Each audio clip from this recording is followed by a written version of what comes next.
Chapter 194, Infiltration, Madame Sharon? Dunn obviously knew of Baron Coe's widow, a famous socialite in Tingen. Maynard's wife turned her head to shoot a glance at the scrawny lady who came with her to the Blackthorn Security Company, but she didn't speak for herself. The scrawny lady in the black dress and hat weighed her words before she spoke. Yes, Madame Sharon, the wife of the deceased Baron Coe. She stammered, then suddenly spat in anger, she's a bitch. Upon hearing her curse, Klein suddenly recalled the porno that he had seen and Madame Sharon's behavior, which appeared nervous on the surface but was calm deep down. That made him believe the rumors about her, and he felt sorry for the deceased old baron. It's not like Madame Sharon can't remarry. But her loose behavior really makes the old baron's grave a perfect nesting ground for cuckoos. Dunn didn't have much of a change in his facial expression. He sat on the sofa opposite and said with his mellow voice, "But that doesn't make her a criminal. You know clearly, and I know it clearly too. Madame Sharon is very influential in Tingen. If we were to follow her and monitor her, there could be very serious consequences for us." "She's a criminal," the scrawny lady said angrily.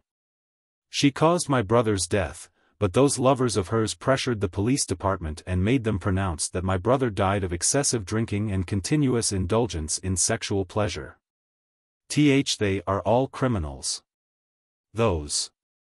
Klein realized that the scrawny lady was Maynard's sister while feeling sorry for the old baron once again. That's right, for such a scandal, she would definitely not send a maidservant here. It's better if the request is made by family. He nodded his head in enlightenment.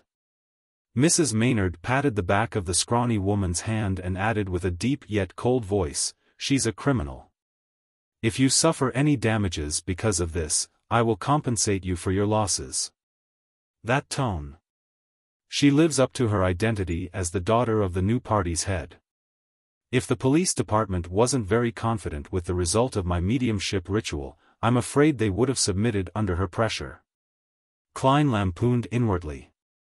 Dunn was silent for nearly 20 seconds before he said, "All right. I have another question. Why do you seem to be so certain that we would find something?"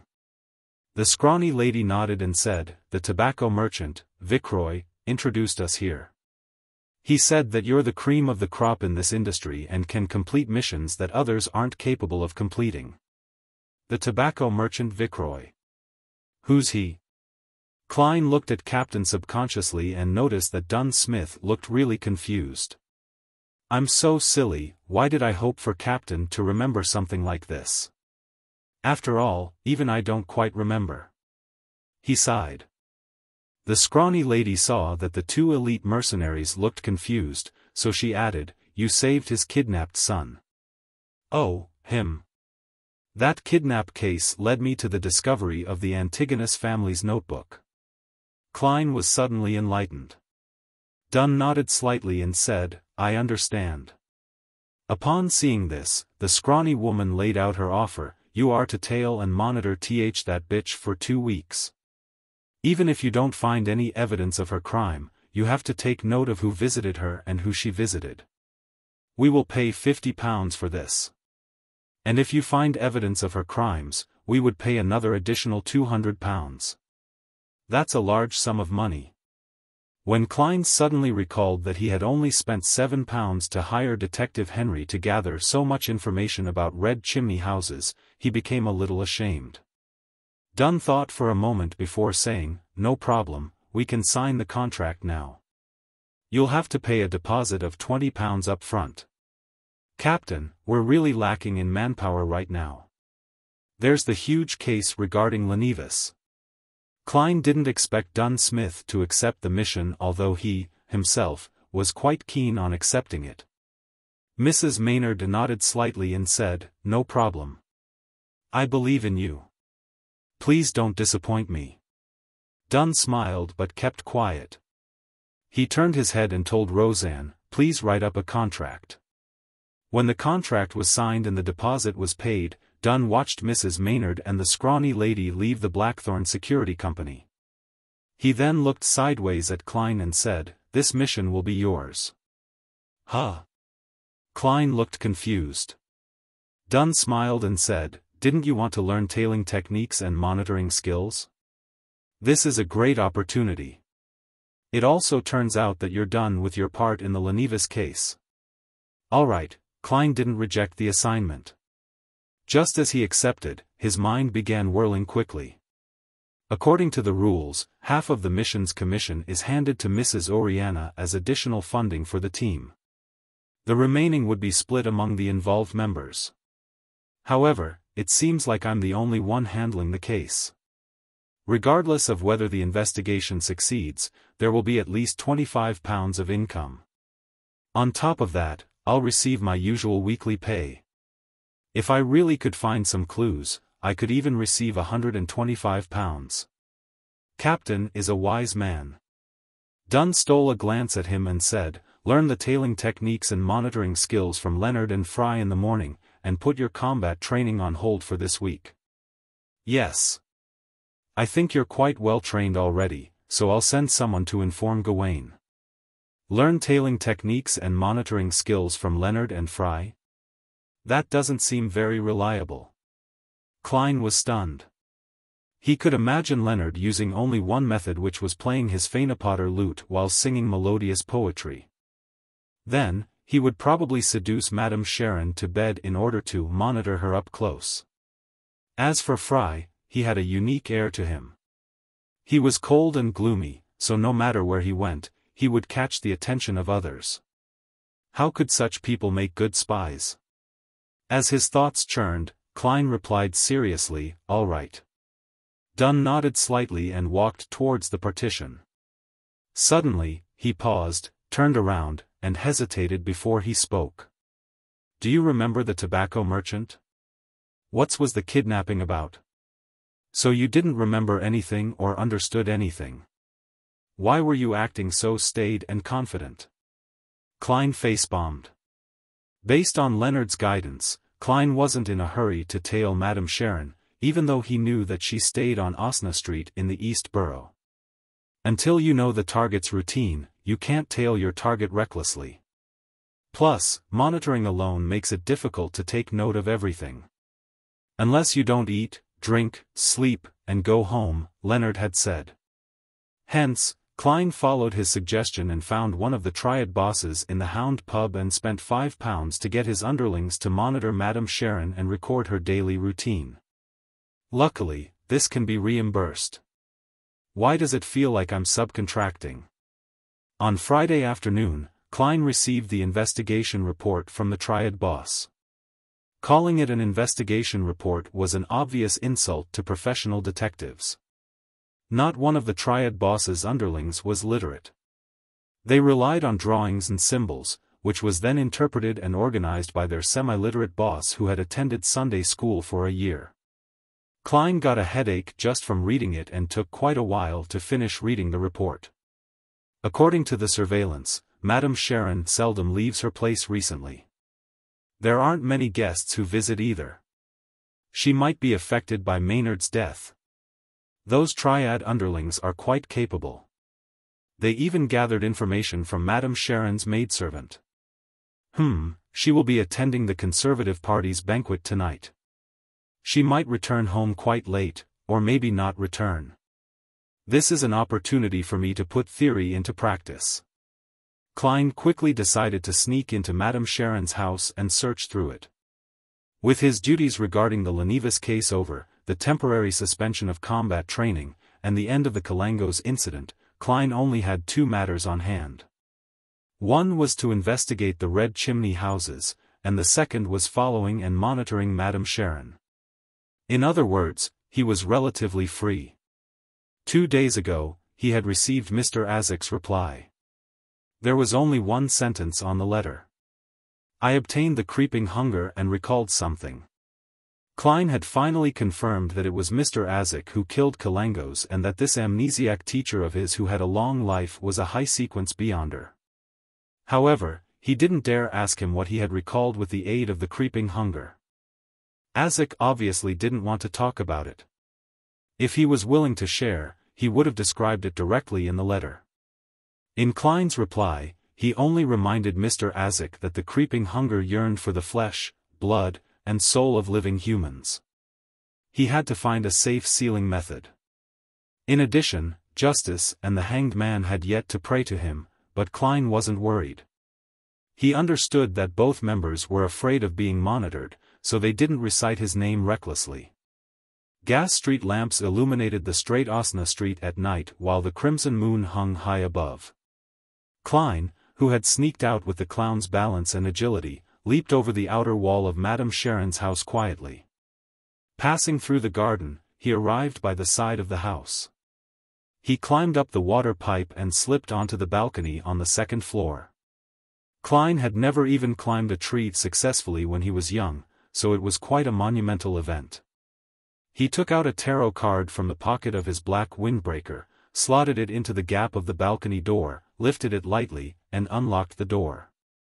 The servants are so careless. They didn't use an additional lock. Otherwise, I'd have to try entering by climbing through the window. Klein muttered silently and entered the house. Based on the information provided by the Triad boss, he found Madame Sharon's bedroom easily. He turned the knob and stepped into the room. He closed the door carefully and suddenly smelled a faint fragrance. It reminded him of the fragrance of a woman that caused the blood vessels of other people to swell. Klein felt a little faint, and he even felt his body reacting. He immediately calmed down with cogitation and made a self-deprecating comment, "She's using an aphrodisiac as perfume?" Chapter 195, Lockpicking Expert, Klein. A few seconds later, Klein activated his spirit vision and surveyed the room, only to find how extravagantly decorated Madame Sharon's room was.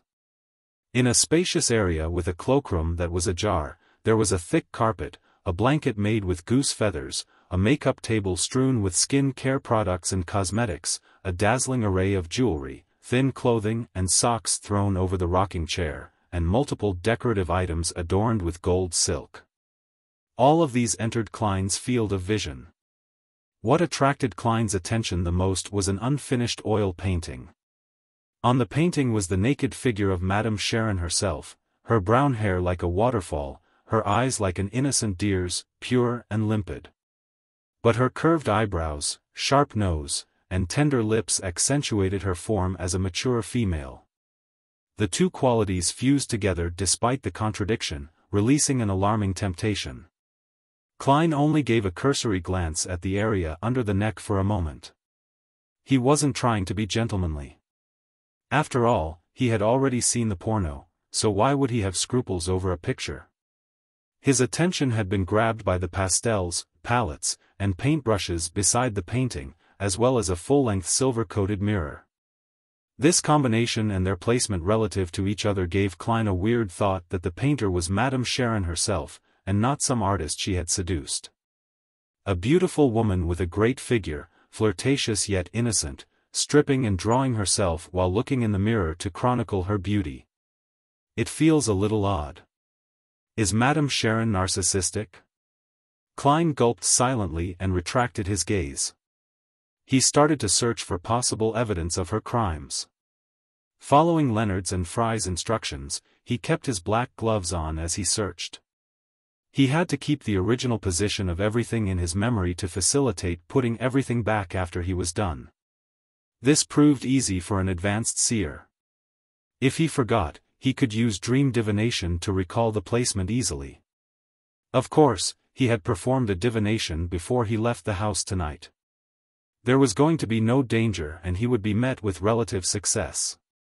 That's something a good charlatan would do, even if I'm already a clown. Klein lampooned himself. He spent 20 minutes searching Madame Sharon's room, but he didn't find anything noteworthy, nor did he see any light emitted by spirituality. Finally, he stopped before a safe in the corner of the room. The steel safe was a meter tall, thick and heavy. It gave the impression that it was unusually sturdy, as if it could only be opened using explosives. This sure is a characteristic of the age of steam. There must be complicated machinery within the safe. Klein tried to open the safe but failed miserably. He left the safe for last. He took off his left glove and unwound the topaz dangling on his left wrist. Grabbing the silver chain and allowing the pendulum to fall, Klein dispelled the excitement that the fragrance in the room gave him and entered a state of cogitation. His eyes turned dark as he chanted to himself, "There is a secret room or hidden partition in this room. There is a secret room or hidden partition in this room." After reciting it 7 times, Klein's eyes regained their normal color. He looked at the dangling topaz, which was turning counterclockwise. It was a negative result. Klein nodded slightly and left Madame Sharon's room. According to the process from before, he went through the study, the living room, the greenhouse, and other parts of the house, but he didn't find any clues of value. He didn't use dowsing rod seeking since he didn't exactly know what he was looking for. Klein took out his silver pocket watch and gave it a look. He confirmed the time before returning to Madame Sharon's bedroom. Carefully closing the wooden door, Klein took out the silver dagger used for rituals and released his spirituality, allowing it to fuse with the powers of nature and seal the room. He was going to summon himself. He was going to go through the safe using his spirit and check the things inside. "Grandpa doesn't need to know how to lockpick," Klein proclaimed in Mandarin. The process was simple since he was praying to himself. He didn't have to be too particular. Klein took out a candle infused with sandalwood and ignited it using his spirituality. That was going to be his altar. I summon in my name, the fool that doesn't belong to this era, the mysterious ruler above the gray fog, the king of yellow and black who wields good luck. The incantation reverberated around Madame Sharon's bedroom. Klein's spirituality poured out from within him, gently fusing with the candle flame to become a gray, palm-sized veil of light. He then took 4 steps counterclockwise, made his way through the mad ravings, and into the world above the gray fog. He saw the door of summoning appear behind the seat of honor at the ancient long table. Klein was about to react when he froze. "I should perform a divination to see if I can discover any clues since I'm already here. Here, as well as removing any interference, my powers are also significantly boosted. Also, because of where I am now, performing a divination is akin to using an object Madame Sharon brings around with her every day." He sat down and conjured a fountain pen and goatskin. "What should I divine?" Klein slipped into deep thought. Is there anything wrong with Madame Sharon? No, everyone makes mistakes, there would be something wrong with anyone. Is Madame Sharon involved in a crime? No, that's not narrow enough either. As a famous socialite tied to the political sphere, it's natural that she would be associated with something dirty yet cannot be convicted for. Also, what is the definition of a crime anyway? The laws of the Lone Kingdom, or the laws of the Intis Republic, or is it up to me to decide? Despite his many thoughts, Klein didn't want to delay it any further. After all, his physical body was still in the real world. Thus, he decided to confirm the past few divinations he did regarding the incident. He picked up the pen and, without writing, he conjured a divination statement on the goatskin before him. John Maynard's death was due to supernatural influences. This was the divination he did when he went to Maynard's house to help the police. The answer he received last time was negative. Grabbing the silver chain, he allowed the topaz pendulum to almost touch the statement on the goatskin. Klein half closed his eyes and silently recited the divination statement. John Maynard's death was due to supernatural influences. John Maynard's death was due to supernatural influences. After repeating it 7 times, he opened his eyes and looked at the pendulum. His pupils constricted suddenly. The topaz pendulum was spinning clockwise. Clockwise meant a positive result. Maynard's death was really due to supernatural influences. Klein stared at the pendulum that was slowing down, his heart churning in turmoil. My divination back then was influenced, disrupted. Madame Sharon is a beyonder, a rather powerful beyonder? Or is there someone backing her, having helped in planning Maynard's death? Did they want to remove a powerful opponent to the seat of mayor, to remove a future House of Commons member of Parliament from the new party? Many thoughts raced through his mind as Klein wrote a new divination statement: Madame Sharon is a beyonder. He recited the statement 7 times, still using the pendulum technique. Klein used the location he was at, as well as the information he knew regarding Madame Sharon, to complete the divination. He saw an answer. The answer was the clockwise rotation of the topaz pendulum. The answer was yes. Madame Sharon is a beyonder. Klein's nerves tensed. He didn't delay any further, immediately answering his own prayer and pushing open the mysterious door. After a moment of chaos and dizziness, he saw Madame Sharon's bedroom and himself. Klein floated to the front of the heavy safe and extended his right hand. He carefully extended his hand into the safe. Since Madame Sharon was a beyonder, he had to be wary of traps in the safe. In such a state, where his soul was infused with powers of the mysterious space and his spirituality, Klein no longer needed divination. He would receive a warning when he was approaching something dangerous. A large portion of divination was obtaining revelations by allowing one's astral projection to roam in the spirit world. In other words, it was derived from one's spirituality. Klein didn't notice anything unusual when his nearly transparent hand made it through the thick metal door. After sweeping his hand, he leaned forward, plunging his entire spirit into the safe. He saw that the inside of the safe was split into 3 sections. The first was filled with gold bars, thick stacks of cash, and even more precious jewelry. Another layer had sealed documents. Klein blew on them, but he didn't manage to flip them open to look at their contents. Yes, I'll have to try again with Mr. Azek's copper whistle. Klein had experimented with it previously. When he enveloped the flaring sun charm or Azek's copper whistle with his spirit, both the items were able to make it through obstacles, as if becoming illusory items themselves. The bottommost layer of the safe was rather strange. There was only a black and white photo there. On the photo was a suave young man. Madame Sharon's past lover? Were they forcefully broken apart, and Madame Sharon having no choice but to marry the old baron and, thus, embarked on her path of debauchery by entering the beds of multiple men? But deep in her heart, she still harbors a pure space. Every night, when it's quiet, she takes out this photo and strokes it with tears on her face. Klein instantly imagined the plot of a great romantic tragedy. But the more he looked at it, the more something seemed amiss. The young man in the photo seemed, perhaps, a little too much like Madame Sharon. Madame Sharon's brother? She's a beyonder. Fuck, could she also be of the Demoness pathway? The same as instigator Trissy. Klein suddenly had a stroke of inspiration which scared himself. Could the reason Trissy stayed in Tingen this long be because her partner was here? Klein observed the photo closely, realizing that the young man looked remarkably like Madame Sharon. His nearly transparent face grimaced in pain. He could no longer view that porno the same way as before. Collecting himself, Klein felt for the corners of the safe to see if they hid anything. Even though he couldn't pick up any papers in his current state, passing through objects was a different feeling from passing through the air. The feeling was also different when passing through objects of different densities. In his search, Klein suddenly froze. He found an empty space on the side of the safe facing the wall, a hidden compartment.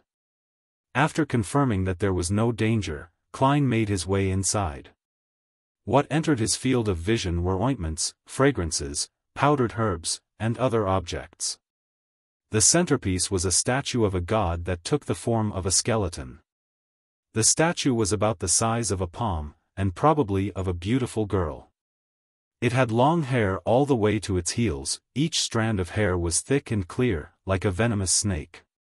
Situated at the tip of every strand of hair was an eye, some closed, others open. Klein was shocked.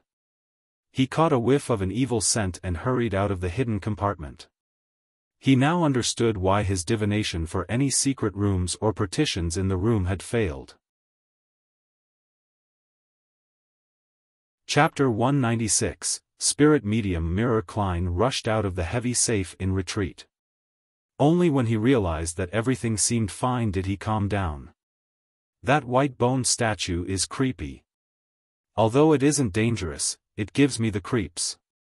Could it be the so-called primordial Demoness? An evil god like the hidden sage, the dark side of the universe, or the true creator? Klein recalled his hunches about Madame Sharon, and he suddenly understood what existence the white bone statue might represent. Just as he thought, his spirituality stirred as an ominous premonition gripped him. Klein quickly flew next to the window with complicated patterns and looked at the road outside. He saw a carriage driving towards the front gate under the light of the gas street lamps. Madame Sharon is back? There was a tug at his heartstrings as he finally understood the source of his ominous premonition. Taking into consideration that Trissy only became a woman after Sequence 8 instigator, Madame Sharon was most likely a Sequence 7. And since Madame Sharon has been active in Tinjin's social circles for many years, she was most likely much stronger than Trissy. Klein didn't dare to take the risk of relying on his flaring sun charm and Azek's copper whistle. Instead, he made the wise decision to leave. He had a limited number of charms. Plus, he didn't know when he would be able to get the sealed artifact, Mutated Sun Sacred Emblem, out again. Hence, if it wasn't a desperate situation, Klein didn't want to waste his most powerful charms. He would also have the issue of explaining himself if he were to use it. I can't just tell Dunn that a kind expert had happened to pass by and helped me, right? As for why he didn't want to use Azek's copper whistle, it was because Klein wasn't sure if the messenger, that was summoned, had the ability to fight. What if it just looked strong but only knew how to send letters? With what I discovered earlier, it should be sufficient for the Nighthawk squad to take action. Why should I fight against Madame Sharon alone? We can totally gank her. Klein emphasized inwardly and ended his summoning. With a whoosh, he returned to the world above the gray fog. He then quickly wrapped himself in spirituality and stimulated a rapid descent to return to his body in reality. He quickly put out the flame and put away the candle. He removed the wall of spirituality and left Madame Sharon's bedroom. He took the same path back, but he didn't have the time to reset the bolt on the balcony door. Sliding down the water pipe, Klein climbed over the wall which was opposite the entrance of the house. He remained hidden until he reached the neighboring street. Then, he hired the expensive night carriage to Zutland Street. Madame Sharon, who looked beautiful in her black dress, slowly walked to the second floor. She dismissed her maidservants and opened the door to her bedroom. Her pure clear eyes suddenly concentrated and reflected fine threads that were almost transparent and unnoticeable. They didn't possess the luster of spirituality, they were like human hair that was pathologically changed. If one didn't already know of their existence or have a pair of very special eyes, they wouldn't notice the strands. All those fine threads had torn and fallen to the ground. Madame Sharon squinted her eyes and directed her focus onto the thick gray metal safe. 36 Zutland Street, the Blackthorn Security Company. Dunn was reading the newspaper casually with his legs crossed. He looked at Klein, who appeared before his office door with a strange expression. He sighed and said, "Weren't you supposed to slip into Madame Sharon's house to do an initial search? Did you encounter some sort of problem?" Klein nodded seriously and said, "Yes, I suspect that Madame Sharon is a member of the Demoness sect." A member of the Demoness sect? Dunn lowered the newspaper and ruminated over the words. He then asked seriously, "What did you discover?" Klein didn't sit down, he leaned his body forward and supported his weight with his hands holding the edge of the work desk. "First, I found a photo. There was a young man in the photo, but he looked very much like Madame Sharon. If he were to change into female clothing, put on makeup, and Photoshop the picture a little, he would look exactly like Madame Sharon." Klein held back his urge to lampoon. "Similar to instigator Trissy?" Dunn's eyes sparkled as he was enlightened. They had previously predicted that Trissy was most likely a member of the Demoness sect. Yes. Klein nodded with mixed emotions as he continued, I used divination to discover that Madame Sharon has a white bone statue in a hidden compartment in her safe. It's of an extremely beautiful woman, but her hair is very long, to her ankles. Every single strand is as thick as a venomous snake. On the tips, there were eyes. They looked rather creepy. Captain, is that the image of the primordial Demoness? As his security clearance was insufficient, the information about the Demoness sect that he could read was very limited. Dunn recalled and nodded with a serious expression and said, that's the image of the primordial Demoness. We have to take action immediately and seize control of Madame Sharon. Klein immediately agreed and said, if Madame Sharon is a mid-sequence beyonder from the Demoness sect, I have to assume that she'll be able to tell that someone had sneaked into her bedroom. Then, he suddenly felt puzzled as he blurted, Captain, why do the 7 Orthodox gods only have symbols without any actual image, while the evil gods that I'm currently aware of have anthropomorphic appearances? The true creator and the primordial Demoness are examples. Is this one of the differences between Orthodox gods and evil gods? Why would there be such a difference? Klein added inwardly, but he wisely didn't say it out. That's one of the differences between Orthodox gods and evil gods. Dunn gave a reassuring answer. Then, he got up and walked towards the clothes rack. He said, let's not delay any further, I'm worried that Madame Sharon will run away. Then, Dunn paused. Go upstairs to get Kenley. With the 3 of us taking action together, we can apply for one sealed artifact. Madame Sharon is very likely higher than a sequence 7 beyonder. Captain, you're so wise. Klein answered without hesitation, all right. Then, he asked curiously, Captain, which sealed artifact are you going to use? Dunn weighed his words before he answered, 3-0217. As there weren't many sealed artifacts behind Tinjin City's Chinese gate, Klein quickly remembered what Captain wanted to use. Number, 0217. Name, Spirit Medium's Mirror. Danger grade, 3, considerably dangerous. It has to be used carefully. It can only be requested for operations that require 3 or more people. Security classification, official Nighthawk member or above. Sealed method, store in absolute darkness. Description, the back of the mirror is plated in mercury, the front of the mirror has 3 minor cracks. The very first investigator that looked into the mirror saw a sobbing girl with long hair.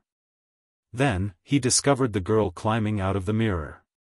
From many experiments with the artifact, the image that's reflected in the mirror is different most of the time. Even if the same person uses it repeatedly, they would encounter different things of varying danger levels.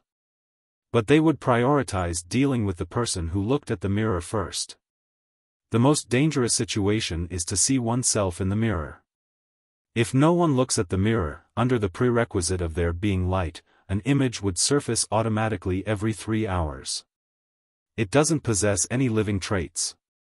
Remark, the mirror originally belonged to a spirit medium and was a very ordinary mirror until one day the spirit medium committed suicide when looking into it. Indeed, that there aren't many sealed artifacts behind Chinese Gate that can be used in a beyonder battle. 3-0217 is a good choice. Klein didn't speak further as he immediately ran to the Nighthawk's recreation room to get sleepless Kenley. That night was Royale's turn to be on duty at Chinese Gate. Leonard was off duty, Sikatron was patrolling areas like Raphael's cemetery, and the new member would only arrive on Sunday. Hence, Dunn could only pick from Fry and Kenley. Taking into consideration that Madame Sharon was from the Demoness sect and had little to do with dead spirits, he had opted for the latter. After a few minutes, Dunn returned from the basement. He held the mirror that was tightly wrapped in a thick black cloth. Frankly speaking, if I didn't know beforehand, I wouldn't be able to tell that it's a mirror. None of it is exposed. Klein went forward with the petite-sized Kenley. You're in charge of using sealed artifact 3-0217. Dunn passed the mirror to Kenley. Upon seeing that, Klein suddenly realized that he was a Sequence 8 Beyonder and that he possessed the ability to fight head-on. He couldn't just hide by the side as support. Man, I'm a little nervous. He touched the slumber charms in his pockets and made sure that he was well prepared. The only problem is that in order to make it easier to climb, I'm not bringing my cane. I can borrow Kenley's. He has the mirror in one hand and a gun in the other, that should be sufficient. Amidst Klein's thoughts, the trio arrived downstairs and took a carriage to Osna Street. On their way there, Kenley looked at the sealed artifact 3-0217 in his hands. He sighed from the tension.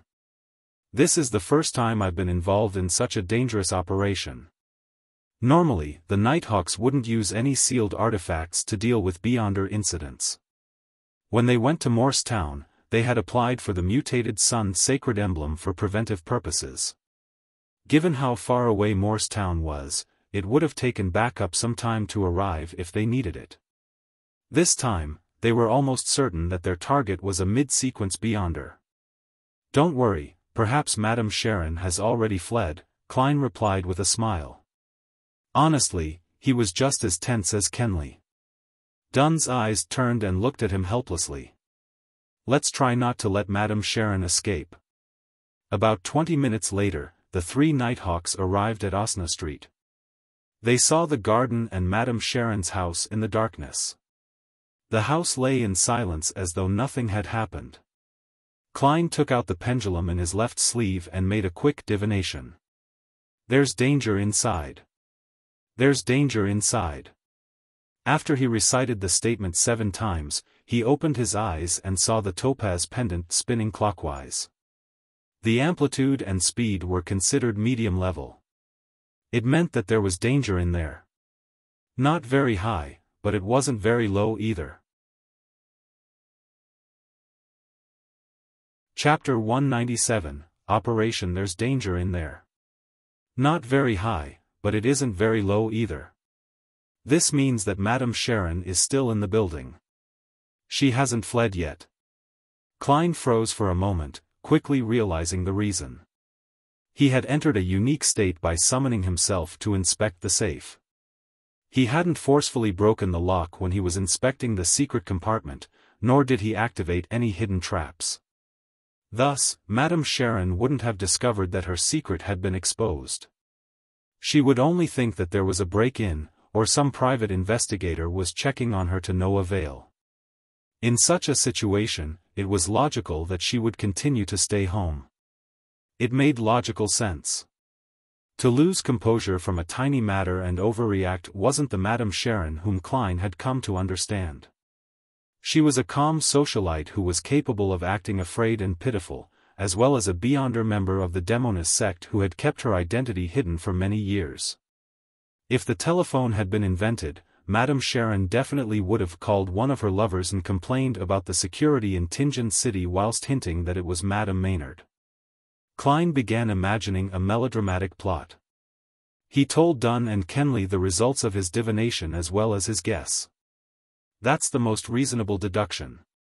Dunn pressed down on his hat as he looked at the second floor of Madame Sharon's apartment. There's no need for us to rush in. Why?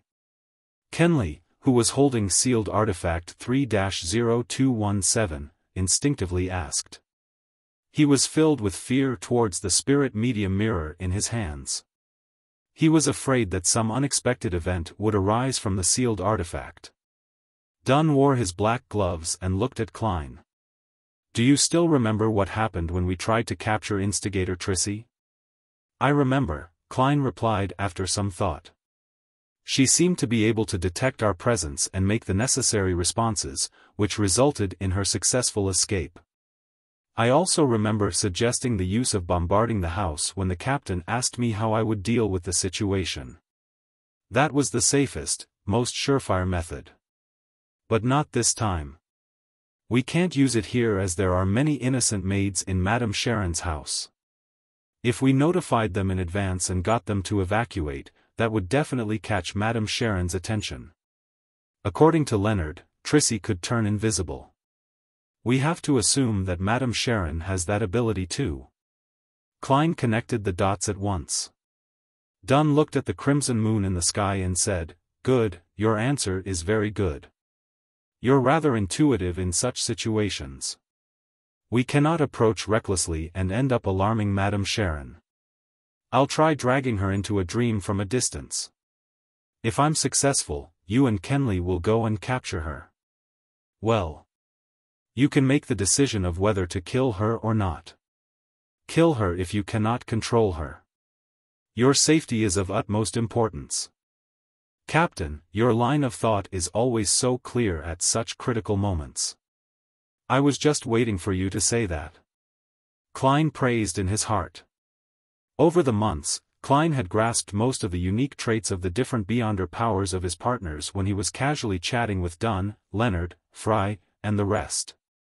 Amongst those, Dunn Smith, who was a nightmare, could freely enter the dreams of a sleeping person even though he was at home or at the Blackthorn Security Company. But how he did it was a secret of his own sequence, and Klein didn't ask about it too deeply. The ability to drag someone into a dream had a limited range and was normally used during direct confrontations. But Klein had once heard the captain say that the ability also had a certain effect when used within a 100-meter radius. But he needed time to complete the process. He couldn't do it instantly, for the process was similar to coaxing a child to sleep. At this moment, Dunn was going to drag the distant Madame Sharon into a sleeping state, a little at a time. After completing the first stages of the restraint, he was going to create the most opportunistic conditions for Klein and Kenley. All right. Kenley was also rather accepting of the captain's plan. Without any more chatter, Dunn leaned on the corner of a wall and shut his eyes. He put his hands together and lowered his head. His black windbreaker and silk hat blended into the night. In the opulent bedroom, Madame Sharon was leaning on her comfortable rocking chair, completely naked. Her fair and excellent figure was completely exposed. She sometimes turned her head towards the full-length mirror to admire her charming self. As she looked, her face would flush red as tears welled in her eyes. Her expression emitted a strange tenderness amidst her stupor. The skeletal statue of the goddess was sitting on the table beside her. The thick strands of hair seemed gentle under the warm, pink light. Slowly, the frequency in which Madame Sharon looked into the mirror decreased. Bit by bit, her eyelids couldn't help but droop. Seconds turned into minutes when Klein suddenly recalled something. How was the captain going to notify Kenley and himself after he successfully dragged Madame Sharon into a dream? Madame Sharon would wake up if the captain left his nightmare state, and she would notice that something was off. I wonder if the captain is capable of giving hand signs while dreaming at the same time? Klein looked at the worried Kenley pacing around and intended to discuss this with him in order to distract him. At that moment, his mind turned into a blur. He saw a giant crimson moon, as well as Captain Dunn Smith in his black windbreaker under the moon. There was also the short Kenley, his expression dazed. Klein realized that he too was dreaming. I've been dragged into a dream by the captain. So that's how he was going to notify us. He wanted to facepalm himself, but could only maintain his trance-like state while saying muddle-headedly, "Captain?" Dunn nodded slightly and said, "Madame Sharon has entered a dream. You can take action now." He then emphasized, "Remember to be careful, and don't be too reckless. We would rather miss the opportunity than take unwarranted risks." Just as he finished his sentence, the world before Klein shattered. His eyes reflected Dunn Smith again. He was still at the corner of the wall, looking down with his hands clenched tightly into fists. On the other side, Kenley, who had stopped pacing about, also opened his eyes. The duo exchanged looks and nodded. Both of them entered a state to execute their operation. Even though this was the first time Kenley was participating in a relatively dangerous mission, he was still more experienced than Klein. He had attended many official missions, so he quickly adjusted his mental state, becoming calm and sharp. Of course, this could also be attributed to the augmentation the knight had on a sleepless. This was also one of the reasons Dunn had chosen Kenley over Fry for this operation. Let's go. As a Sequence 8, Klein took on the role of the leader, signaling for his partner to follow. Kenley didn't object. He gripped the tightly wrapped mirror and softened his footsteps as he followed. Klein led him to the place where he scaled the wall previously. He grabbed onto the crevices of the wall and made it to the top of the wall with little effort. He maintained his ridiculous sense of balance and turned around, bending down and grabbing the spirit medium mirror Kenley had tossed over. The moment he touched the mirror, Klein felt his spiritual perception tighten suddenly. It was as if what was covered by the black cloth wasn't a mirror, but a door to some unknown, dangerous alternate world. Indeed, any item that requires sealing has some malefic side to it. Klein internally muttered to himself wistfully as he watched Kenley scale the wall. In order to facilitate movement, Kenley had placed his cane beside Dunn. Klein didn't dwell on that matter. After making their way through the garden to the side of the building, he climbed the pipe up to the balcony of the second floor, just as he did before. He then hung naturally from his feet, allowing his body to fall, once again taking sealed artifact 3-0271. Kenley looked at him, puzzled. But immediately, he nodded his head in enlightenment. At that moment, Klein was shocked by his own actions. He exerted a force using his waist, and, with the support of his left hand, he easily flipped over. What happened just now? Why did I move like that? It felt so natural. Is that an ability of the clown? He thought back and felt that he was able to better display the unique characteristics of a clown in actual practice. After waiting for Kenley to easily make his way up, Klein handed the spirit medium mirror back to him before pulling open the unlocked door of the balcony. Kenley carefully pulled away the black cloth wrapped around sealed artifact 3-0271. He pointed the object mirror side down, reflecting the tiles on the ground. One of the rules of the spirit medium mirror was not to use it on yourself or your partners. After putting away the black cloth, Kenley took out his revolver and followed behind Klein. They made their way past the corridor towards Madame Sharon's bedroom, their footsteps light. Klein wielded his readied revolver, and, while activating his spirit vision, he reached out for the door handle with his left hand. He didn't dare to be careless since his divination told him that there would be danger present.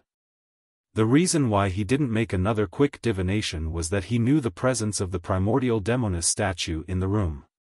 At this distance, his divination would definitely be interrupted. He knew that there was no way for him to get a clear answer without relying on the gray fog's obstruction. Furthermore, with Kenley beside him, there was no way for him to enter that mysterious space. After pushing open the door, what entered Klein and Kenley's field of vision was the warm light from the gas lamp. Then, they saw Madame Sharon slumped over her chair, as well as her alluring body. However, Madame Sharon wasn't asleep. She was reclined in her chair with a faint smile across her mouth, looking straight at her two visitors. Instinctively, Kenley flipped his palm and pointed the spirit medium mirror at Madame Sharon. Klein first froze, then exclaimed, "No." He clearly remembered that there was a full-length mirror on the other side of the chair. But it wasn't there now. The spirit medium mirror had locked onto Madame Sharon in just a second. But that image of Madame Sharon became blurry before turning into a full-length mirror. Kenley looked at himself in the mirror and also sealed artifact 3-0271 reflecting his own image. A figure instantly appeared within the spirit medium mirror. It was an expressionless, sinister image of Kenley himself. Klein felt his limbs turn rigid as if he had been entangled by invisible threads. An elegant figure appeared beside the full-length mirror. It was Madame Sharon, wearing a nightgown. She glanced at the two intruders and chuckled. "If it wasn't for the fact that the statue happened to be beside me, I should be deep asleep now. waiting for you to wake me up with a kiss." At that moment, Klein suddenly shouted a simple term in ancient Hermes, "crimson." He had no idea when he dug his left palm into his pocket. He deftly flicked his fingers and tossed out a slumber charm. Chapter 198, Appropriating Uniqueness. The silver charm suddenly turned ice-cold, just like a crystal coat with layers of frost. Klein shivered and suddenly became more alert, his fear and agitation temporarily froze. He quickly injected his spirituality into the charm and pushed the thin silver piece out of his pocket with his fingertip, causing it to drop to his feet. A crimson flame appeared in the air, and the sound of light, continuous explosions echoed in the room. A serene and deep feeling instantly emanated and engulfed most of the bedroom, including Madame Sharon, sleepless Kenley, and also Klein himself. The slumber charm was an item that didn't distinguish between the enemy and the caster. In most situations, using it meant throwing it at the enemy. That way, the caster would only be affected by the remnant shock waves, but not to the extent of failing to resist the temptation of falling into a deep sleep. But Klein's arms were entangled by countless invisible threads. He couldn't throw the charm, so he could only exchange Madame Sharon's slumber with his. But he had long considered such a situation and was prepared.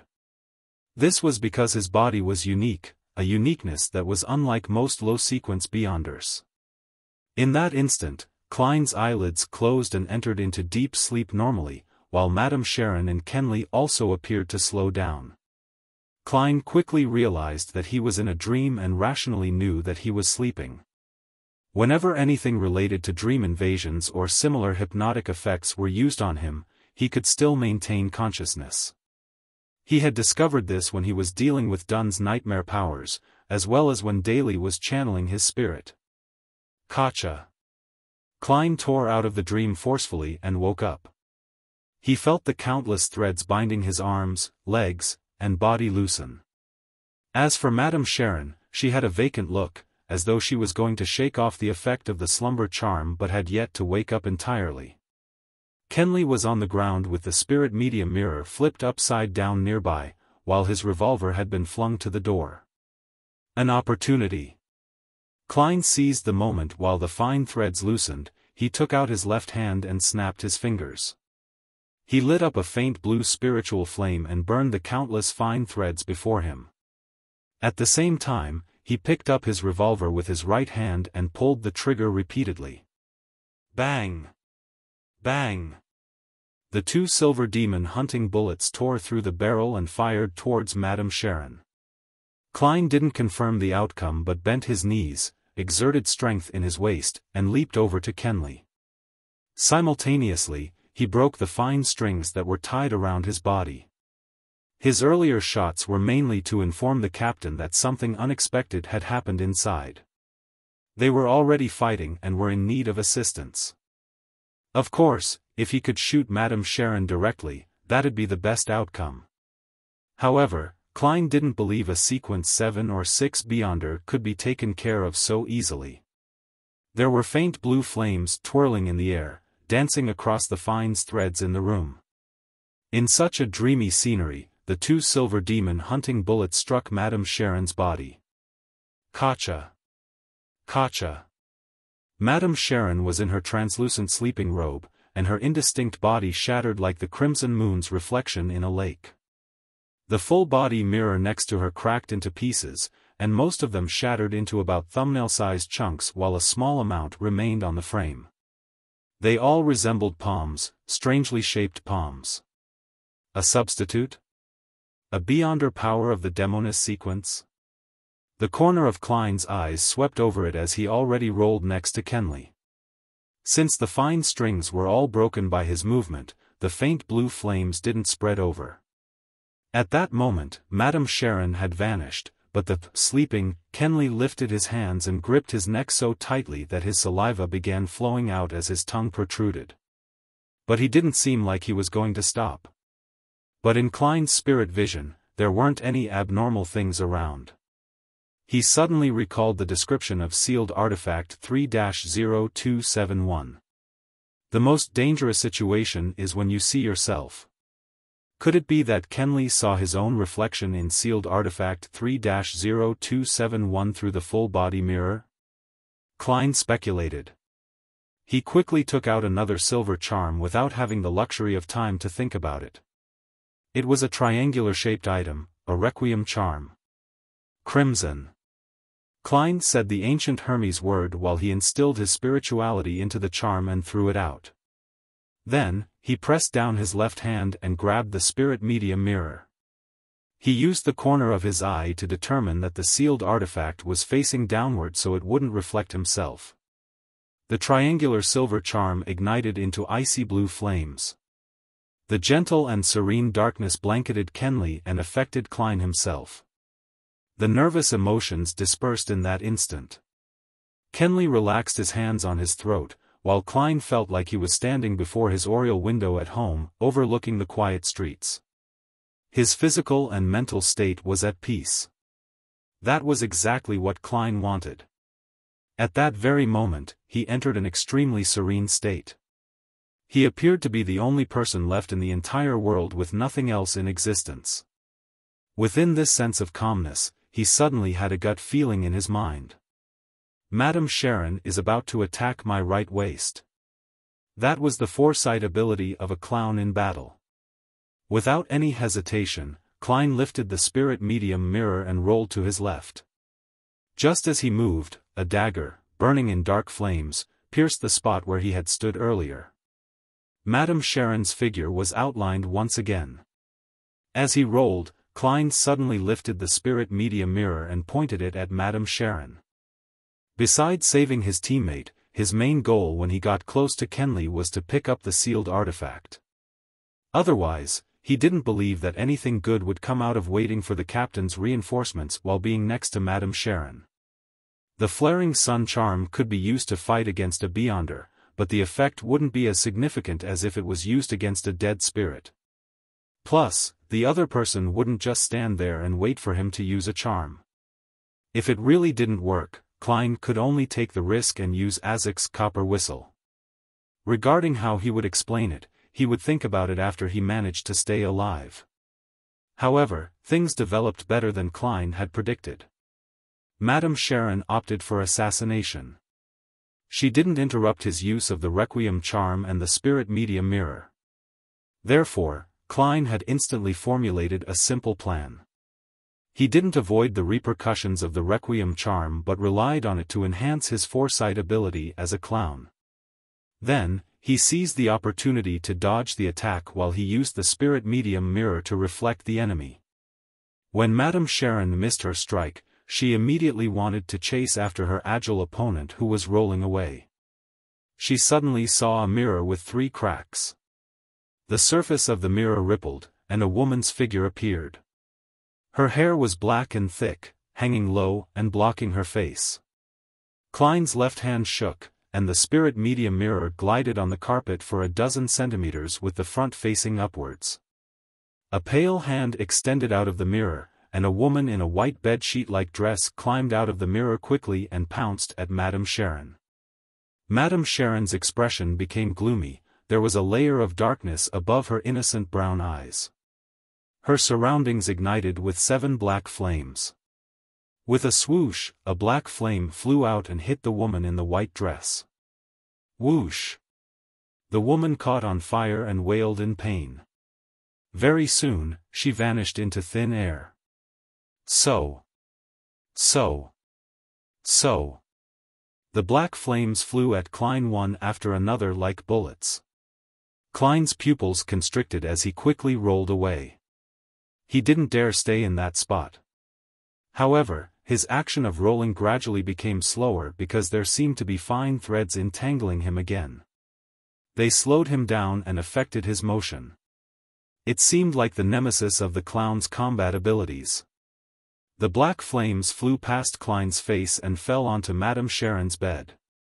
However, it didn't burn, seemingly effective on items with life or spirituality. Klein had yet to feel rejoice over his successful dodge when another premonition flashed through his head. He twisted his spine and changed his forward flip into a side roll. A transparent ice crystal suddenly appeared like a spear and stabbed into the carpet where Klein had originally intended to land. The white frost expanded and struck Klein, whose actions were affected by the fine threads. He suddenly shivered, and his body became stiff. Although he could still move, he was much slower. Madame Sharon had black flames surrounding her again, and there was a transparent ice spear that condensed in her hands. Klein didn't hesitate any further as he shoved his hand into his pocket and grabbed Azek's copper whistle. He. Just then, Kenley shook off the effect of the requiem and slumber charms.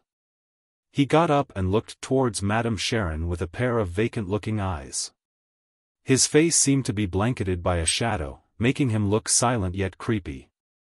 Thud. Thud. Thud.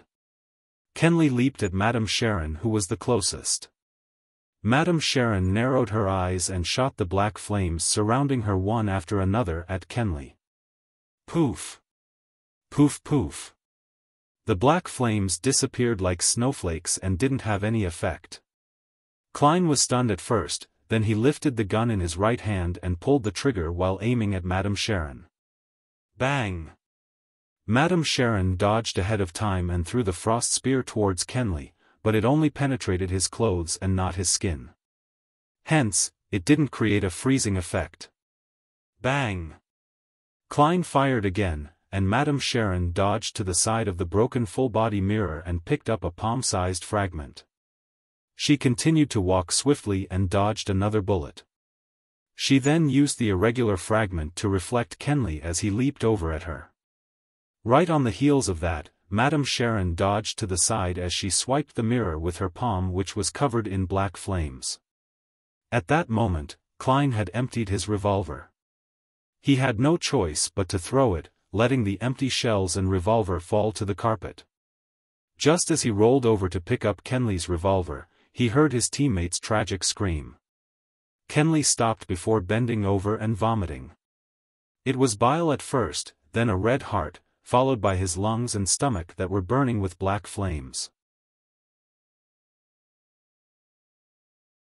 Chapter 199, Successful Toss of the Die. The beating heart, the yellowish-green liquid, the silently burning black flames, and the falling figure entered Klein's field of vision and etched themselves deeply into Klein's mind. The most dangerous mission he had encountered up to this date had been when he was dealing with Ray Bieber, who was in the midst of digesting. Even such a terrifying and dangerous monster had only resulted in severe injuries to the Beyonders on the mission. No one had to sacrifice their lives. The deaths of the Beyonders Klein had witnessed, including old Niels, were all due to them losing control. The murderer might be strange and indescribable or related to evil gods, but they had nothing to do with the missions they undertook. Now, he was looking at one of his partners being killed in action. The death was purely due to one mistake. Nighthawks were fighting against madness, but so were they also fighting against danger. There might never be an opportunity to make up for that one mistake. Klein's thoughts erupted with a boom. Apparently having taken a huge blow, he knelt down and lifted his right hand, firing successive shots at Madame Sharon. The silver demon hunting bullets pierced through the invisible threads and shot towards her head and transparent sleeping gown. Suddenly, Madame Sharon appeared to be yanked in another direction by something, allowing her to successfully avoid Klein's manic shooting. Klein only managed to collect himself and regain the ability of rational thought when he finished firing the 5 bullets in his revolver, and the sound of the hammer striking an empty chamber entered his ears. His heart tightened. Without any time to reload, he tossed the revolver to the side and took out a stack of tarot cards. Pa! Madame Sharon's body moved to the side and saw a card fly past her, piercing deeply into the surface of the makeup table. She smiled, her beautiful brown eyes once again taking on a black luster. At that moment, her waterfall-like brown hair suddenly flailed into the air like it was lifted by an invisible force. Madame Sharon froze. She wanted to dodge, but she was too slow. Klein had tossed out a magician card, successfully pinning her hair to the wall. Pa! Madame Sharon forcefully tore away her hair and rolled forward, her body quickly vanishing from Klein's line of sight. She's turned invisible again. Klein had a tarot card between his fingers as he slowly turned around while being alert of his surroundings. Suddenly, he realized why Madame Sharon had to give up her attack, and why she had slowed down. If the situation had developed normally, Klein would have had no choice but to use Azek's copper whistle to deal with this terrifying Demoness. Yes. The captain must be around here somewhere. He felt a little excited. He looked around, his gaze instinctively falling on the window. At the same time, he made a judgment in his heart. Madame Sharon wants to flee. She knew that we still have a partner with the ability to drag her into a dream, but she was unsure if there would be other reinforcements from the Nighthawks, mandated Punishers, or Machinery Hive Mind. Even though she's powerful, there's no way that she can wipe out a team of Beyonders on her own. With that thought, Klein flicked his wrist, tossing the tarot card towards the window. Whoosh whoosh whoosh. He threw out 5 cards in succession, 3 sealing the window and the other 2 towards the door. Crack. Thud. Thud. Amidst the sound of shattering glass, 2 tarot cards dug into the ajar bedroom door, one after the other. As he expected, Klein heard the sound of dodging. He once again tossed cards out, making use of his clown's intuition to pinpoint where he should be aiming. The cards pierced through the air and rapidly advanced before drilling themselves into the sturdy wall. However, a figure was quickly outlined in the air. It was none other than the brown-haired Madame Sharon, who was in a translucent sleeping gown. The moment Madame Sharon was exposed, her eyes lost their focus, as though she was falling asleep standing. Captain. Klein scanned his surroundings but was in no hurry to throw his cards. This was because he knew that Madame Sharon would quickly break out of the dream. He had to deal fatal damage in these 2 or 3 seconds, or their opponent would escape. It was easy to escape from a nightmare when there was a huge distance between them. Bending his knees, Klein rolled forward diagonally. He went prone and extended his right hand, grabbing the edge of the spirit medium mirror that was facing upward. He then flicked his wrist before his reflection could appear in the mirror. He tossed sealed artifact 3-0271 towards Madame Sharon, mirror side facing her. Madame Sharon's body trembled. The color of her brown eyes was quickly restored as they once again found their focus. And awakening before her was a crystalline layer of sturdy frost that appeared on the surface of her body. However, she didn't see the card, nor the demon-hunting bullet approaching her. All she saw was a mirror, and that the mirror was reflecting her innocent, yet alluring beauty. That beautiful face in the mirror suddenly became contorted. Wrinkles, gashes of blood, and rotting spots appeared on her face. No! Madame Sharon let out a shrill cry as if she had just witnessed someone she loved die. Her skin quickly took on a green color as yellow pus flowed out the corner of her eyes.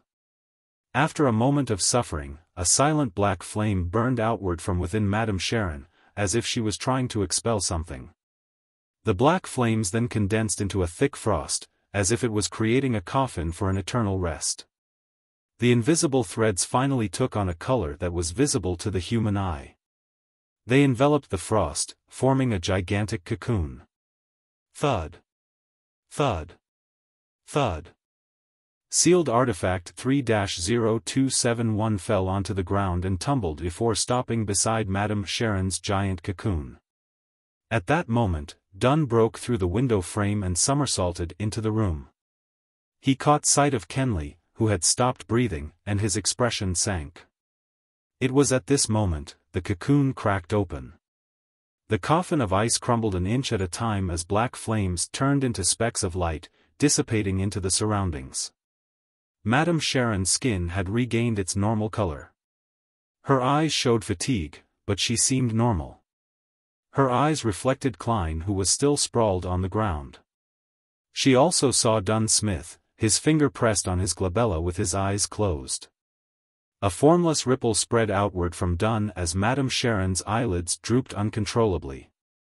Under Dunn's windbreaker were writhing, snake-like objects. Klein knew that the captain couldn't restrain Madame Sharon for long, just like when they were previously fighting Monster Bieber. Klein rolled forward again, grabbed his revolver, the one he had previously tossed onto the carpet.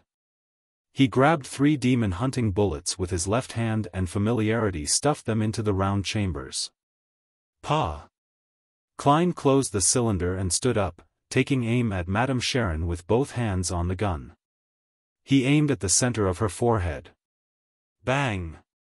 He controlled his body with the abilities of the clown and pulled the trigger. The silver demon-hunting bullet pierced through the air, accurately hitting the fixed target. A bloody gash appeared between Madame Sharon's eyes, but the bullet seemed to tear through multiple layers of obstruction, causing it to lose the bulk of its power, rendering it unable to pierce through the target's skull. Klein fired another 2 shots without hesitation when he saw Madame Sharon suddenly open her eyes.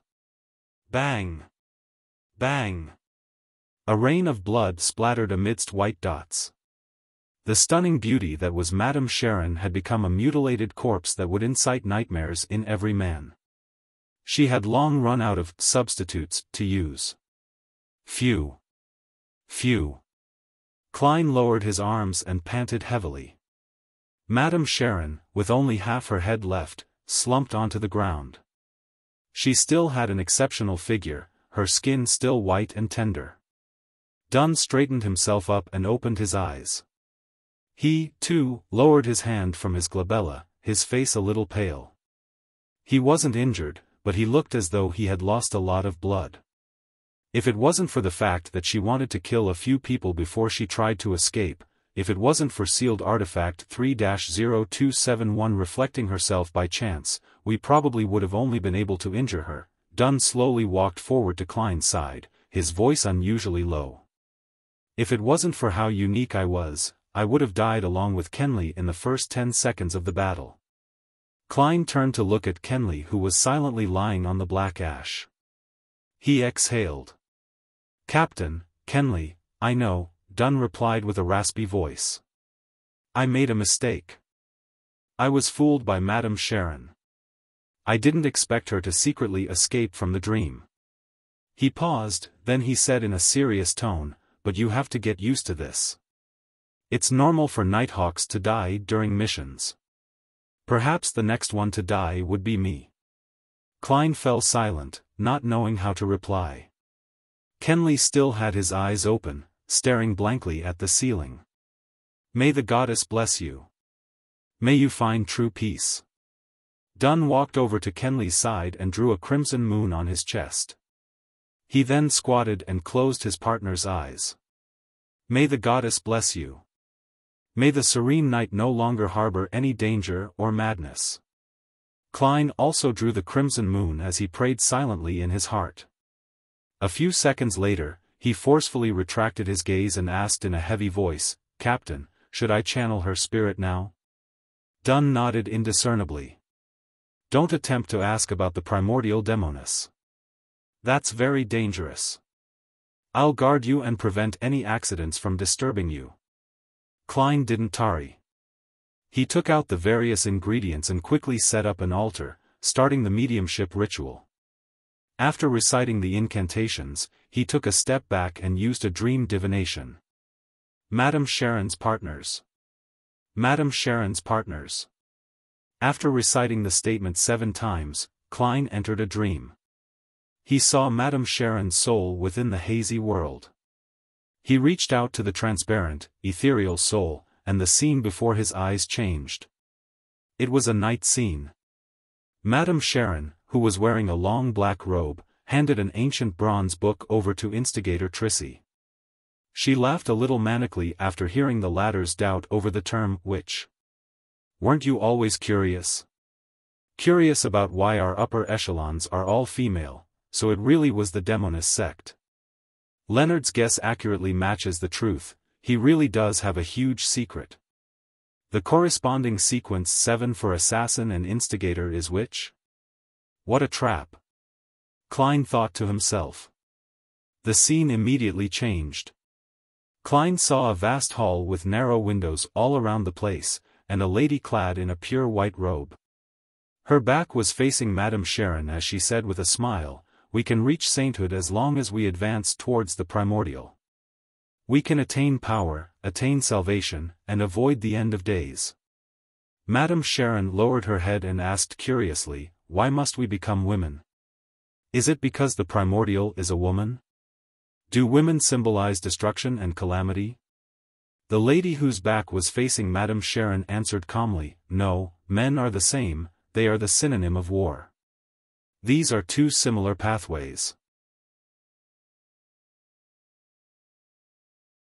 Chapter 200, The Demoness of Pleasure Synonym of War. A similar sequence as the Demoness sequence pathway. Which one would it be? Klein watched the movie-like scene as he recalled the sequence pathways that he knew of. As he was only an official Nighthawk, there was still a lot of information that he couldn't access.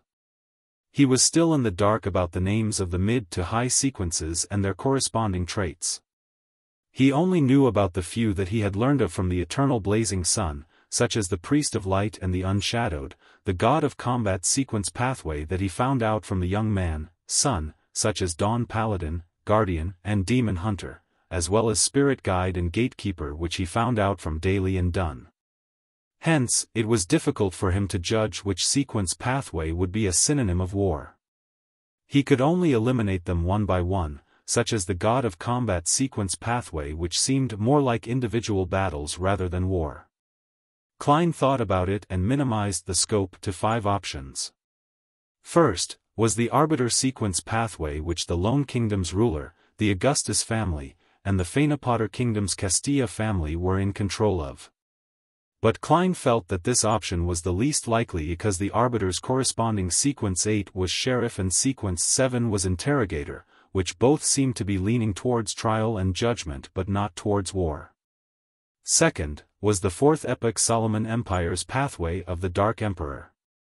Its sequence 9's modern name was Lawyer, which was good at discovering and using the flaws and weaknesses of an opponent, while also possessing outstanding eloquence and logical thinking. That was the second lowest possible sequence pathway. He suspected that the development of the sequence would make use of rules and walked in the shadow of order. Of course, war was also considered as one of the shadows of order. Third, was the Hunter sequence pathway that was in the control of the Faesac Empire's rulers, the Einhorn family, the Intis Republic's former royal family, the Sauron family, and also the hidden organization that only appeared in the last 200 to 300 years, the Iron and Blood Cross Order. Klein thought it was quite possible. The Nighthawk's confidential information described hunters as excellent trackers, outstanding trap masters, and superb hunters. The corresponding sequence 8 was Provoker, while sequence 7 was Pyromaniac. Both were partially associated with massacre and war. Fourth was the ancient organization Blood Sanctify sect that worshipped demons. They were in control of the criminal sequence pathway. From the sequence title itself, Klein felt that it had a high possibility. Fifth was the Rose School of Thought that was known for bloody rituals. They had the prisoner sequence pathway, and the reason was the same as the one before. Just as Klein was drowning in his own thoughts, the scene before him changed. Madame Sharon had just finished showering, and her wet hair hung low. There was a fresh yet seductive charm on her face. I can't see the woman in the white robe that turned Madame Sharon into a Demoness. It might be because my psychic ability is still lacking. Klein reined back his thoughts and redirected his attention to what was before his eyes. Madame Sharon flipped her hair, and water droplets glided down her cheeks. She looked towards the man who was waiting on the bed as she giggled and said, "Do you need me to take care of Maynard?" The middle-aged man on the bed creased his eyebrows and shook his head. "Not unless you can guarantee that there won't be any traces left behind." "But that's impossible. Besides, what means do you have?" Looking at the man before him, Klein was taken aback at first before suddenly feeling that it was within expectations. The middle-aged man's photo often appeared on the front page of the Tianjin City Honest paper and other newspapers. He was the current mayor that was looking to be re-elected, a member of Conservative Party. Madame Sharon smiled but didn't delve deeper into the topic. Her robe was halfway up her legs, and she walked gracefully to the side of the bed. The scenery before him changed one after another until Klein saw many members of parliament, businessmen, and civil servants who appeared on the newspaper occasionally. They would either discuss how to receive donations, bribe voters by going around the campaign act, or promise protection and solve problems. In the entire development, Madame Sharon acted as a broker. This is actually a documentary, right? Tour the upper circles of Tianjin with Madame Sharon. Well, but why are there so many bed scenes? Many nobles and members of parliament knew that Madame Sharon had many lovers, so why did they look like they couldn't resist the temptation? Was this an ability of Madame Sharon's sequence? Klein watched thoughtfully as he speculated. Through the divination earlier, he was certain that none of the guys in Tianjin's upper circles knew of Madame Sharon's true identity, nor did they collude with her to murder Maynard. In other words, Maynard's death was Madame Sharon's own decision? Why? She had no reason to take the risk. Of course, from Madame Sharon's perspective, she possessed the beyonder power to interfere in divination, and she could also create a sudden death from sexual pleasure and make the death appear natural and accidental. Killing Maynard wasn't something risky that would expose her identity, but she clearly lacks a motive. It doesn't match the risk involved. Could it be one of the requirements of her acting? But she could definitely find someone whose identity and status wasn't as sensitive. Then, the case wouldn't have fallen to the Nighthawks, mandated punishers, or the machinery hive mind. The most important point was that Madame Sharon should have been able to tell that Maynard's wife hated her and was extremely indignant. That made it highly likely that someone would be sent to investigate her, so why didn't she move those sensitive items like the white bone statue away? She could have buried it in the garden or something. Was she so confident in the security of her safe and its hidden compartment? Amidst his suspicion, Klein saw that Madame Sharon's spirit had yet to disperse. He seized the opportunity to do another dream divination. This time, his divination involved Madame Sharon's true motive for killing John Maynard. After he recited it in silence, Klein entered a dream once again and saw a new scene. Madame Sharon held a glass of red wine which resembled blood. In her loose sleeping gown, she was pacing back and forth in her room. Finally, she drank the rest of the wine in one gulp, as though she had decided on something. The scene dispersed quickly, leaving Klein even more confused since Maynard's death looked like Madame Sharon had volunteered to do it without anyone's instigation. That's weird, Klein muttered to himself and used another few divination statements. But the answers were no different. Seeing that Madame Sharon was growing transparent and illusory, signifying that she was going to disappear soon, Klein thought and made final contact with the dead spirit. Sequence potion formula of the Demoness pathway. Sequence potion formula of the Demoness pathway. Klein recited the new divination statement. With the aid of cogitation, he got into his dream very quickly. At first, he didn't want to do the divination because he felt that the Demoness pathway only spread disaster and created pain. Even if he obtained a corresponding potion formula, he was unwilling to sell it to anyone and indirectly become a murderer. Then, he recalled another matter from before. With his understanding of the spectator potion, he had been able to suspect and verify that Daxter Guderian was a member of the psychology alchemists. So, in order to better fight against the Demonesses in the future, he'd to learn more of the traits of their sequence pathway. Yes, after Hood Eugen's death, Daxter Guderian has yet to contact me. I'm guessing the psychology alchemists sent some stronger members for an investigation, and he hasn't dared to make any moves. As Klein's thoughts flashed, he saw the dark hall again. He saw the woman in the holy white robe again. Madame Sharon hung her head low, and she could only see the other woman's legs, a pair of flawless legs. Soon, she heard a melodious voice. Pleasure, that is the name of the sequence 6 potion, the goal that you are about to advance to. If you succeed, you'll be a Demoness of pleasure. When pleasure is irresistible and impossible to break away from, it's a form of agony. This is also a maxim that you have to live by. As long as you complete your advancement, besides the enhancement of your various abilities as a witch, you'll also become more beautiful, making you better at seduction and providing unforgettable pleasure to the same or opposite sex during lovemaking. You'll be able to make strange threads like a spider and utilize them. Immediately following that, an ancient silver book appeared before Madame Sharon. After it was opened, there was the formula and ingredients placed separately. Main ingredients: a pair of succubus eyes, an adult black widow spider silk gland. Supplementary ingredients: 100 milliliters of purified water, 5 drops of black jimsonweed juice, the complete remnants of a succubus's hair, 10 grams of phanepotter fly powder, and 5 grams of real mummy ashes. The scene changed again. It was the same hall, the same long white robe, and the same woman with indistinguishable features. But now, the difference was that Madame Sharon had returned to her original state. She was now the young man in the picture from before. A melodious female voice reverberated in his ears. "This is the name of the sequence 7 potion, I'm sure you're surprised." "Yes, I still can't believe it's called witch," Madame Sharon said in a rather agitated manner. "Remember, if we want to get closer to the primordial, we have to be more and more like her.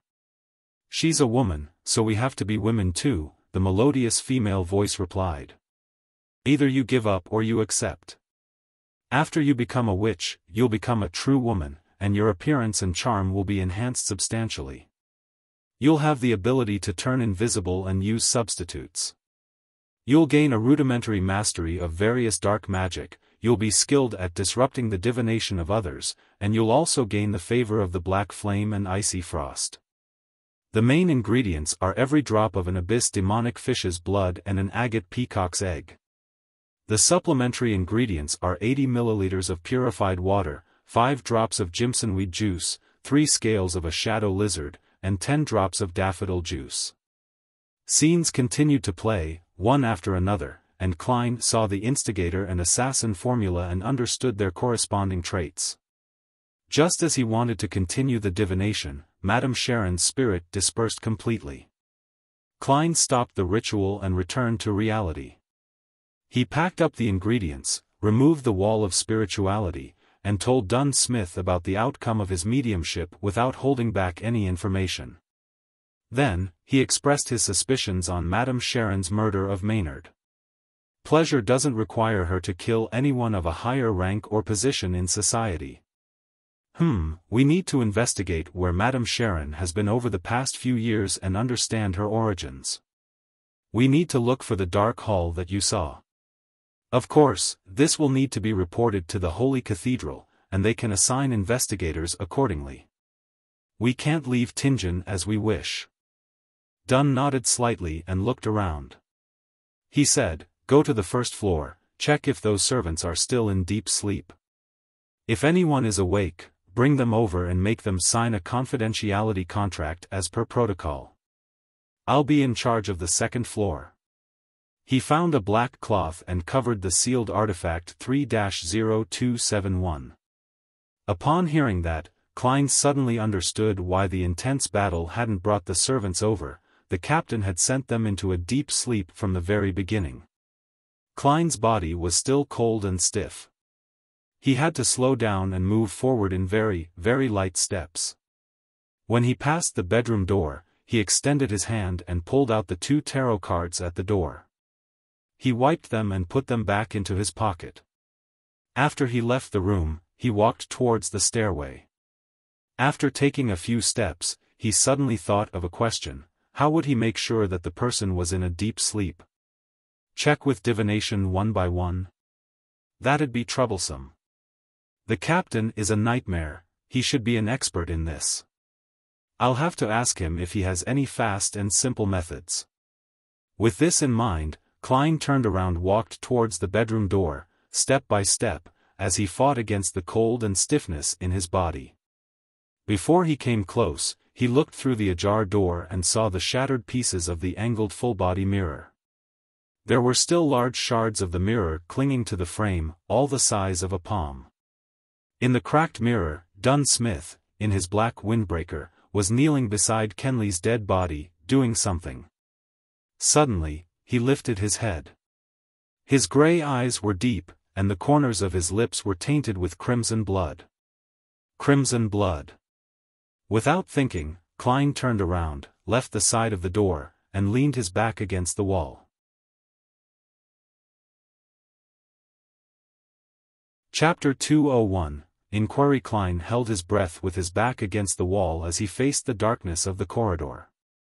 What's Captain doing? What's wrong with him? Was he drinking blood? Is this a sign of him losing control? Klein's mind was a mess, incapable of effective thought. Nearly 20 seconds later, Klein clenched his teeth. With the help of the control he had over his body as a clown, he silently made his way down the stairs.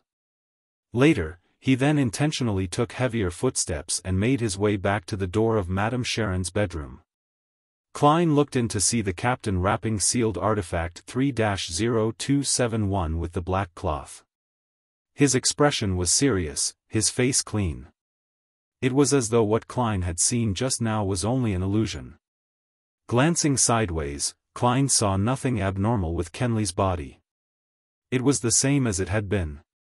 He inhaled and asked, "Captain, how am I going to confirm if those servants are still asleep? I can't make an accurate judgment just based on spirit vision alone. They'll have various emotional reactions due to their dreams which will be reflected in the color of their auras." Dunn Smith fiddled with the spirit medium mirror and was silent for a few seconds. He said with a raspy voice, "I'm sorry. I forgot about that. I've made too many mistakes tonight. There's no need for you to check, I'll confirm it." He lifted his hand and pressed his glabella, then he closed his eyes, allowing formless ripples to spread towards the first floor. It was crystal clear to a nightmare if anyone was asleep or not. Klein froze when he saw this. He looked down and bit at the insides of his lips. "Captain, were you really drawing me away just now? What are you doing? Do you know what you're doing?" He abruptly turned to look at the window, only to see the crimson moon hanging high in the sky, seemingly unchanged for thousands of years. After collecting himself, Klein used the cover of picking up his tarot cards, revolver, half-top hat, and other items to closely examine the corpses of Kenley and Madame Sharon. They maintained the same look as when they died, but their skin was turning pale at a rapid rate. They also had tinges of blue and black marks. It's a little weird, they seem to be missing something. It's not something specific, but more of a feeling. Klein muttered to himself. He felt his hair stand on end due to the chilly wind blowing through the shattered window. At that moment, Dunn opened his eyes and said in a deep voice, "They're all still asleep, but some of them are close to waking up." That's good, that's good." Klein looked at the captain, not knowing what he was saying. Dunn surveyed the surroundings and said, "Clean up the scene, then get someone from the nearest police station to come over. Oh, and make a trip back to Zutland Street and get Fry to come help out." Klein gave the captain a deep look and nodded with his teeth clenched. "Okay." With Dunn's help, Klein quickly cleaned up the scene and left Madame Sharon's house through the front door. Walking through the garden and coming outside, Klein couldn't help but look back. All he saw was the silent nursery in the darkness. There was no light at all. He turned, his heart heavy. He soon located the nearest police station based on his memory. This was common knowledge to the Nighthawks. Knock. Knock. Knock. Klein knocked on the steel door. Sometime later, the officer on duty passed through the courtyard with a lantern in hand. He opened the door and observed Klein suspiciously. "What's the matter?" Klein failed to force any expression. With a heavy face, he produced his documents and showed it to the police officer. There's a serious murder case at 15 Osna Street. Immediately call for other officers to head there to help out. The police officer lifted his lantern and scrutinized the documents before putting his feet together and saluted. Yes, sir. Having settled this, Klein headed back to Zutland Street on a rental carriage. On the way back, he sat in the dark carriage. His thoughts were in a mess and unfocused. Kenley is dead. I remember that he was recently engaged. His parents are still alive. What was the captain doing just now? Does he crave fresh blood? Or does he have other motives? His memory is still as poor as before, without any obvious improvement. This means that he doesn't have the warning signs of losing control. But he's known about the acting method for some time now. Does the fact that his memory hasn't improved mean that there's a problem? No. It must be because the captain is still figuring out the proper way to act as a nightmare. Yes, the most important reasons why Kenley died was because of sealed artifact 3-0271. It was the captain who gave it to him. What am I thinking? It was a logical decision back then. It was also the captain who suggested using sealed artifact 3-0271. Calm down, I cannot make blind guesses. But I cannot wait around either, or the situation might worsen. I'll send a letter to Madame Daly later and see if she knows what this situation means. Even if she doesn't know the exact answer, she'll definitely understand the signs of danger and inform the Holy Cathedral. That way, we can smother the problem in the cradle and get the captain back to normal. No, the captain might not have a problem. I might have misunderstood something. I'll see what Madame Daly says. Klein had already made a decision when the carriage arrived at 36 Zutland Street. He was no longer flustered and helpless as before. He went up the stairway toward the entrance of the Blackthorn Security Company with heavy steps and opened the door from a key he fished out. The familiar setting calmed him down considerably. It reminded him of how he felt when he asked the captain for help every time something was wrong. Taking a deep breath, Klein went to the recreation room and found Fry reading alone under the gas lamp. Fry turned to look at Klein, his cold face revealing a look of concern and worry. Did something happen? Where's Captain and Kenley? Klein replied with a raspy voice, Kenley's dead, he died at Madame Sharon's hands. We all made mistakes. The captain is guarding the scene. He needs your help there. Before they left, the captain had informed Fry about the general situation. He told Fry that if they weren't back within 2 hours, he was to send a telegraph to the Holy Cathedral. Similarly, since they had to apply for sealed artifact 3-0271 and enter Cheney's Gate at night, Royale, who was guarding Cheney's Gate, was also notified of the mission. According to the internal guidelines of the Nighthawks, a captain could permit the opening of Cheney's Gate at night. If the captain was present, then only the captain could enter. Fry froze for a moment, then he let out a sigh. He drew a crimson moon on his chest. He put on his coat and hat and headed out the door. When he walked past Klein, he suddenly said softly, "You don't need to blame yourself. Making mistakes is something we can never avoid. We must always trust our partners." Yeah, Klein closed his eyes, his vision turning blurry.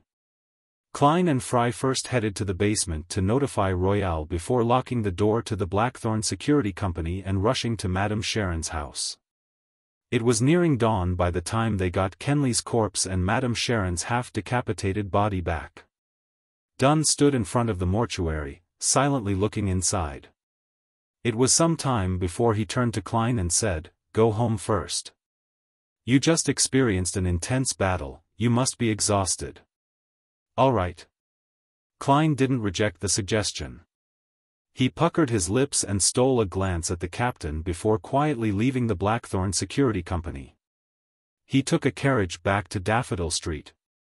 Just as he had done the previous time, he easily entered his bedroom and locked the door. Taking out the silver ritual dagger, Klein sealed the room with a wall of spirituality. He then sat at his desk and wrote urgently, "Dear Madam Daly, I've noticed that there's something odd about the captain recently." During a mission, Klein stopped when he reached this point. His mind had gone blank. He didn't know how to continue or how to describe the incident. Pa! He threw the pen and crumpled the piece of paper in front of him into a ball. Looking at it, he pounded heavily on the table, sending a reverberating thump across the room. Klein closed his eyes and covered his face with his hands. He didn't move, as if he had become a statue. 5 minutes later, he sighed. He put down his right hand and burned the ball of paper with his spirituality. He watched it turn to ash as it fell into the bin. After organizing his thoughts, Klein took out a fresh piece of paper and wrote, "Dear Madam Daly, we just completed a mission and regrettably lost a partner. The exact details are as follows. Back then, I felt that with my present standards, my spirit vision was incapable of accurately ascertaining whether the servants were asleep or not, and that it was very troublesome to do divinations for every one of them. Thus, I returned with the intention of asking for the captain's advice. At that moment, through the mirror's reflection, I saw the captain kneeling beside Kenley's corpse, with crimson blood covering his mouth. I'm not sure what exactly happened, nor do I know the state the captain is in. I hope that you can give me an answer." After writing this, Klein read the letter again with a heavy heart before folding it in half. He then set up a ritual and activated his spirit vision to summon Daly's messenger. He summoned the strange face, which was only a mouth without any eyes or nose. He saw the red tongue laced with irregular sharp teeth and 5 pale fingers on the tip of the tongue.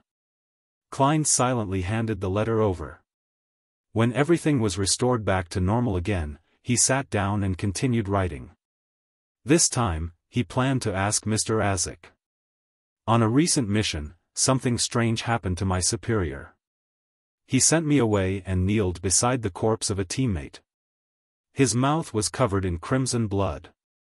Have you encountered something like this in your memories before? How can I help my superior?"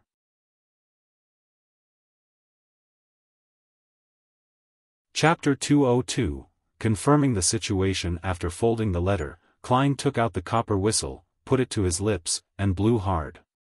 In the silence, illusory white bones came flying up from the desk like a fountain and finally formed a huge monster. It was almost 4 meters tall, still covered in a faint glow. Its head was still poking through the ceiling, looking no different from before. Klein flicked his wrist and threw the letter. The white bone monster caught the letter and gripped it tight. Klein blew the copper whistle again and saw the messenger break into illusory white bones and fall like rain before vanishing through the surface of the desk. Klein felt much calmer after finishing everything, but he didn't stop trying. He moved the chair back and stood up.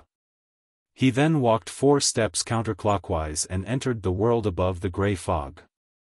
The lofty palace and the ancient modeled table appeared before his eyes, as though it would stay the same for tens of thousands of years. Klein sat at the fool's seat of honor. Then, he took out the spirit pendulum from his left sleeve and conjured a yellowish-brown goatskin and a fountain pen in front of him. He wanted to divine the captain's situation that night. After some thought, Klein wrote the first divination statement.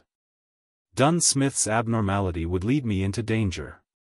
In mysticism, divination that involved any danger to the diviner was hardest to infer. It was an instinctual ability of spirituality. In other words, as long as there wasn't an extremely strong disturbance, Klein would be able to get an accurate result from the divination about his own situation. This was also the reason why he would divine if there was danger in the mission, even though he knew that Madame Sharon had the ability to interfere with divination. He also knew that Madame Sharon wasn't strong enough to affect this kind of divination. In order to determine Captain Dunn Smith's situation, he decided to eliminate all disturbances and perform the divination above the gray fog. He held the pendulum with his left hand as he recited the divination statement 7 times. He closed his eyes and entered a cogitation state. After a few seconds, he opened his eyes and they returned to their normal color. He looked at the topaz pendant, and he felt heavy-hearted because the pendulum was spinning clockwise. The rotation wasn't small, nor was the speed slow. It meant that the result was positive. It meant that Dunn Smith's abnormality would lead him to danger. And the danger level was significant. After he closed his eyes, Klein wiped away the previous content and wrote down a new divination statement. The reason for Dunn Smith's abnormality. He put away the topaz pendant and leaned back into the chair.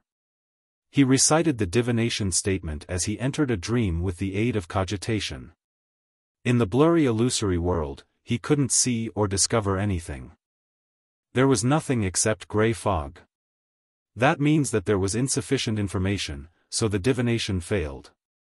Klein looked at the goatskin on the long bronze table as he muttered bitterly and helplessly. Suddenly, he felt a strong feeling of exhaustion. He realized that it was the result of an intense battle, continuous rituals, and multiple divinations. Klein wrapped himself up with spirituality and stimulated a rapid descent from above the gray fog and returned to reality. He had a few nightmares that night.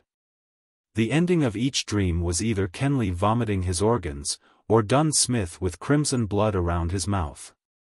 The next morning, Klein was on duty at Cheney's Gate, so he arrived early at the Blackthorn Security Company. At that very moment, Roseanne, Mrs. Oriana, and the other clerks had yet to arrive for work. Klein walked through the partition and saw the wide-open door and Dunn Smith, who was seated in the captain's office. Dunn had taken off his coat, and he only had his white shirt and black vest on. He sat in his seat while he held a cup of coffee in his hands. He was staring at the wall in front of him blankly. His hair seemed dry, his gray eyes looked dull, and his face was showing obvious signs of weariness too. Even for the captain, who's experienced many similar incidents, it's still unbearable to lose two teammates in such a short period of time. Klein's heart winced as the scene of the shattered full-body mirror reflecting Dunn kneeling before Kenley's corpse with his face covered in crimson blood appeared once again. Klein clenched his teeth and looked away. After nearly 20 seconds, he composed himself and extended his hand to knock on the captain's door. Knock. Knock. Knock. Dunn put down his coffee cup as his gray eyes became deep again. He took a deep breath and said, "I've reported the matter to the Holy Cathedral," and they gave an initial reply. The church will compensate Kenley's family with £3,000, and the police department will give £1,000 as bereavement payment, a total of £4,000.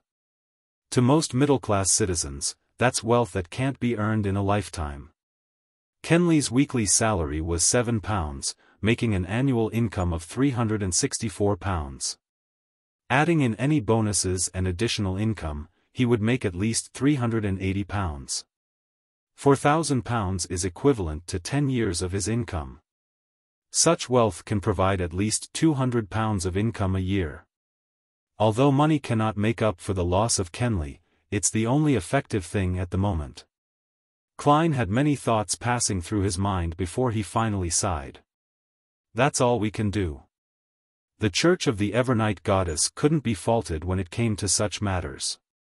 Dunn pulled his collar and said in a deep voice, "Go to the basement and take over Royale's shift." "All right." Klein nodded slightly. He turned around and walked towards the door. Then, he heard Captain add as though he was talking to himself, "We'll send Kenley home later, send Kenley home. His father, his mother, his siblings, his fiancée, how will they react?" Klein's heart tightened, and he was somehow glad that he didn't have to face such sorrow. He knew it was the mentality of an escapist, but he was really afraid of seeing the agony in the eyes of Kenley's parents, or how his fiancée would seem to lose her soul. He was afraid to see their expressions of hidden resentment and afraid of hearing their sobbing. Klein quickened his pace and hurried to Cheney's Gate. He completed the shift change with Royale in silence. He sat in the duty room and occasionally took out his silver pocket watch and watched the time pass by slowly. After an unknown period of time, Klein suddenly heard illusory sounds that overlapped one another. He saw the 4 black dots appear on the back of his hand and understood that it was either Justice, the hanged man, or the sun praying to him. He had no way to answer them immediately. He could only wait till the notification ended, for more prayers to come, and until the next morning when he returned home. Having just fished his keys to open the door to his house, Klein saw the maidservant Bella wiping the dining table while his sister, Melissa, who was dressed up, and his brother, Benson, came downstairs. "Didn't you just go to Mass last week?" Klein asked curiously. Benson smiled and said, "That sounds like the memory of a person who hasn't gotten any sleep the entire night." Huh? Klein looked even more confused. "Today is the first day that The Return of the Count will be releasing tickets for sale," Melissa explained. Klein smacked his forehead and took off his hat. "I've been too busy recently. I totally forgot about it. Especially these past 3 days." He added with a sigh. Melissa looked at him with concern and said, "Your breakfast is in the kitchen. Eat it and get some sleep. Benson and I thought that since we're going out, we might as well drop by St. Selena Cathedral to have Massachusetts." "All right." Klein waved and bade his brother and sister farewell. He had a simple breakfast and returned to his bedroom. After he did the preparatory work, he took 4 steps counterclockwise and entered the world above the gray fog. He saw that Justice and the hanged man's corresponding crimson stars were burgeoning and shrinking faintly. He extended his right hand and emanated his spirituality. Then, blurry images formed before Klein's eyes. Miss Justice's prayer sounded in his ears. "I pray for you to listen. Because of the Kalangos incident, my father hired a beyonder to protect me. There are also others who are watching over me secretly. It wasn't easy for me to finally find an opportunity to pray to you. I would like to apply for leave from the gathering next week. I believe this will pass soon." Klein subconsciously glanced at the blurry image. The image was filled with fog, and there seemed to be a huge bathtub with rippling water. Miss Justice was wrapped in a bath towel. He retracted his gaze and started listening to the hanged man's prayer. His description was different from Justice's, but he was making the same request. He too needed to ask for leave due to the aftermath of Kalangos's death. Klein nodded slightly and responded to their prayers respectively. "I'm aware." Then, he sent a message to the sun's crimson star. "The upcoming gathering will be cancelled temporarily. City of Silver." Derek Berg was paying attention in the training field. The sky above his head was still dark, with occasional flashes of lightning that lit up the sky. Suddenly, his vision went blurry before he saw the thick fog and the ancient palace that looked like the home of a giant. He also saw Mr. Fool, who sat in the depths of the gray fog. "The upcoming gathering will be cancelled temporarily." His voice reverberated, but the view before Derek had already returned to normal. He wasn't shocked at such a magical incident because Mr. Fool contacted him in this manner to remind him before every gathering. Derek looked up at the woman in front of him subconsciously, a member of the City of Silver's 6-member council, Shepherd Lloydia. This terrifying expert kept switching between a smile and being aloof. She told every young man at the training field that they would join the patrolling troop soon and rid the dark monsters in the vicinity. That wouldn't be training anymore. Elder Lloydia didn't notice anything strange. She seems to be getting weirder. Is it because there's a high-sequence Beyonder's evil spirit among the souls that she grazes? Derek thought. Klein returned to his bedroom, threw himself into bed, and quickly fell asleep. He dreamed about what had happened these past few days. Suddenly, he felt like he was being shaken by someone, and he suddenly woke up. Klein opened eyes and saw a gigantic white bone hand. The hand paused and threw the letter on the bed. Then, it vanished into thin air. Mr. Isaac's reply. Klein grabbed the letter, full of hope.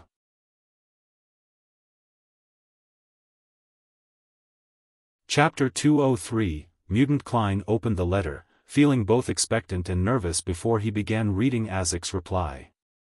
I thought about a few possibilities regarding the scenario you described, and I remembered a few things about vampires and mutants. Natural vampires were already on the brink of extinction before the dragons and giants bowed out of the stage of world history. Later on, they might occasionally be discovered. The vampires we usually talk about, as well as those mentioned in folklore, are more similar to Beyonders. I recall that the name of a potion in a particular pathway is called vampire.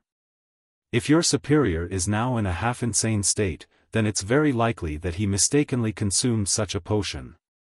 The result of mixing two potions from different pathways makes a half-insane state a certainty. Yes, I vaguely remember the pathway of the Evernight, which is also the sleepless pathway as you know it, can be interchanged at high sequences with the pathway of death and the pathway of giants. But it doesn't include the vampire pathway. Of course, we cannot rule out the possibility that your superior might have accepted it willingly. After all, vampires have a long life, an exceptional constitution, and excellent looks. When compared with these benefits, accepting a state of half-insanity is reasonable. Klein froze when he read the letter. He didn't expect Mr. Azek to provide him with this much information. The death pathway is also known as the corpse collector pathway. It can be interchanged at high sequences with the sleepless pathway. I knew about this from Emperor Rosel's diary. But to think that it can also be interchanged with the giant pathway after sequence 4. The giant pathway is the one that the City of Silver possesses, which is also the present-day god of combat pathway. I've always suspected that giant King Ormer was the ancient god of combat. Yes, Emperor Rosel's diary described the Church of the Evernight Goddess and the Church of the God of Combat as mortal enemies. Could this be because the pathways they possess can be interchanged at higher sequences? If I follow this line of thought, I can find an explanation as to why the three ancient churches, the Church of the Lord of Storms, the Church of the Eternal Blazing Sun, and the Church of the God of Knowledge and Wisdom, are at odds with each other. That's because the pathways of Sailor, Bard, and Reader can be interchanged at high sequences. Yes, during the end of the previous epoch, the Pale Era, it's likely that the fall of death was caused by the Evernight Goddess and the God of Combat. The captain is perfectly fine usually, other than his poor memory. He doesn't show any signs of half-insanity. I can rule out the possibility of him consuming the vampire potion. Mr. Azek has recalled quite a number of things recently. Could the creeping hunger have really stimulated his memories? Klein nodded and continued reading the letter. Mutant isn't the name of a particular species. It's more like the description for many similar creatures. Under normal circumstances, they're no different from an ordinary human, but there is an innate, suppressed, twisted desire in their hearts. This desire erupts when they come into contact with a certain scene or object. They become monsters, succumbing to their desires for blood and massacre. After everything settles, they will return to normal again. They become slightly more merciless and unfeeling after each time their desires erupt. This will continue until their souls are completely twisted.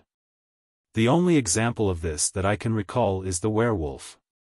They're similar to humans for the most part, and they cannot be distinguished using most Beyonder abilities. But, during the full moon, the twisted desires in their hearts intensify, and their bodies also change accordingly. Your superior might be a potential mutant. The death of your teammate might have triggered his true nature. These are all my personal guesses. I cannot guarantee that there are no other possibilities since I haven't gotten all my memories back.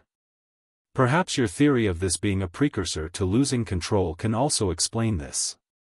There's no saving him whether he has consumed the vampire potion, or if he's a mutant.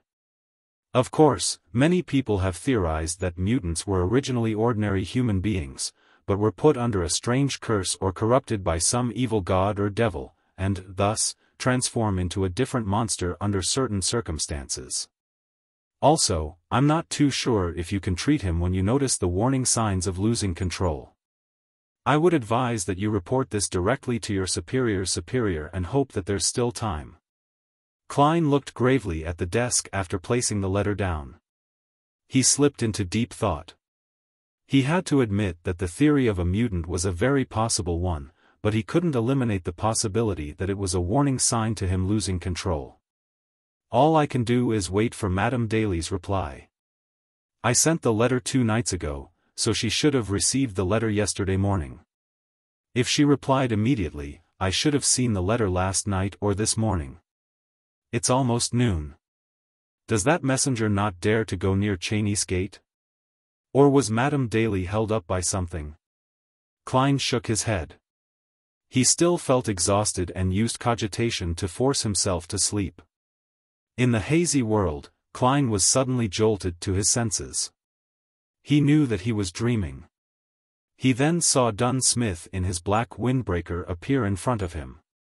Responding in a manner congruent with a normal dream, Klein gave a delayed greeting, "Good morning." "Captain," Dunn nodded slightly and said, "Leonard found a clue when he was investigating the Uniqueness case. He needs your help. The mystery prior that the Holy Cathedral sent over won't arrive until tomorrow morning because of a train fault." "All right," Klein replied in a fleeting voice.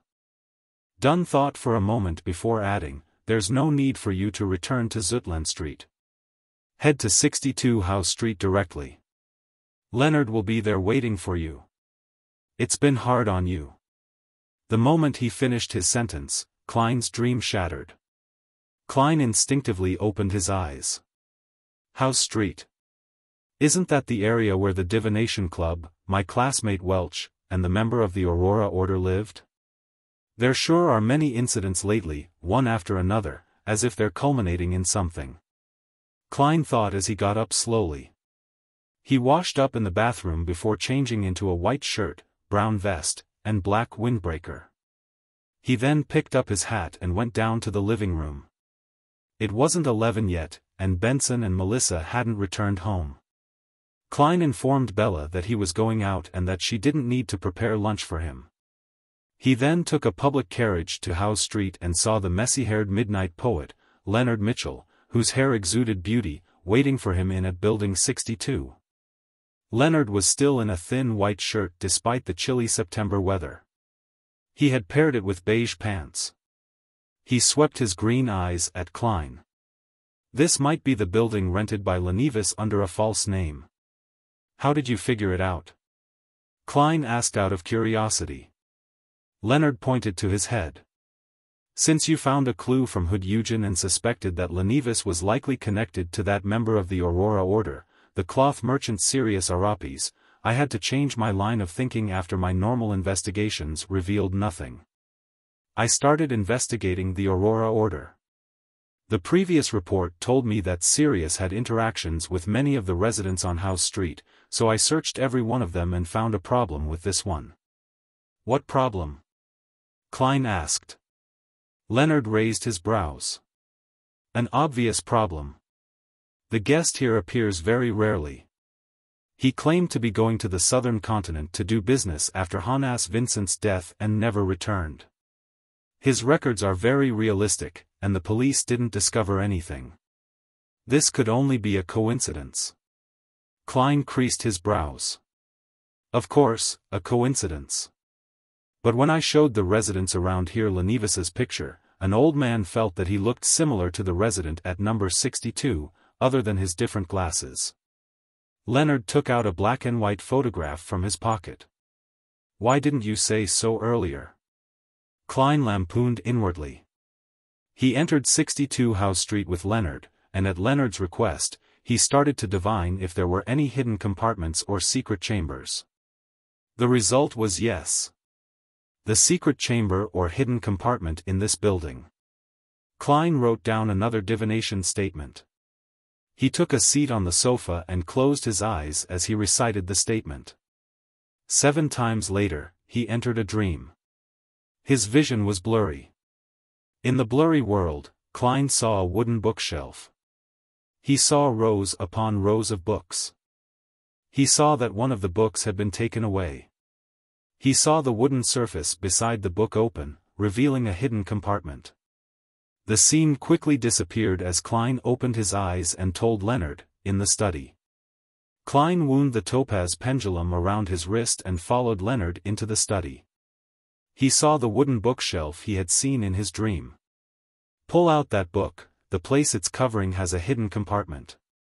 Klein pointed at the book nearest to the sides. "So it's here. I couldn't find anything when I searched the place, and I had no choice but to return to Zutland Street to request for help," Leonard grumbled as he walked over. He pulled out the book Klein had pointed out. After searching the area, he finally found the mechanism to open the hidden compartment. A letter lay silently in the hidden compartment. A letter? Lenivis hid a letter here? Klein found it extremely strange. After he divined to see if there was anything dangerous within the letter and received a negative answer, Leonard picked up the letter and opened the unmarked envelope. Leonard pulled out the letter within and unfolded it. Klein leaned forward to get a look of its contents. All he saw were the first few paragraphs of the letter. "Ha ha ha, congratulations. Congratulations on finally finding this letter. This means that you're not too stupid, nor too slow. You qualify to take part in this game of life and death that I've designed. Child laborers that die before their time. Factory workers who seldom live past 10 years after entering the factory because of their working conditions.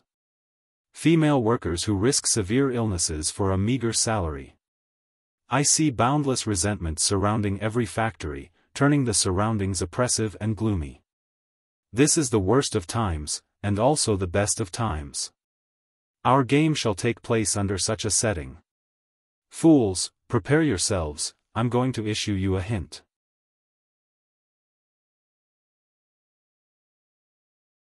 Chapter 204. Visitor Klein and Leonard lifted their gaze from the letter and exchanged glances. They muttered, "He's crazy, right? Lenivis is secretly a lunatic? A lunatic who truly has a delusional disorder and an antisocial personality." Klein thought and felt a tug at his heartstrings. He quickly redirected his gaze to the letter. "Ladies and gentlemen, the hint is that I've placed a bomb in Tingen, a bomb that will grow stronger over time. Seek it and finish it before it explodes. If you lose the game, there will be a boom, and the entire city of Tingen will be reduced to a ruin. Trust me, I'm not lying at all about this. Lenivis, who enjoys giving his friends pleasant surprises." "A bomb?" Klein looked at Leonard and muttered to himself, perplexed. Leonard held the letter up to the sunlight and looked as he flipped it around. He didn't find any other clues. The term bomb is probably an expression. I've never heard of a bomb that can grow stronger. Klein creased his eyebrows and said thoughtfully, "No, I mean, he might be using bomb to reference something in mysticism. Such as an evil ritual that continuously accumulates power." Leonard cocked his head as though he was listening to something when suddenly, his facial expression grew solemn. He nodded as his green eyes constricted. "Maybe you're right. Isn't there a description at the beginning of the letter?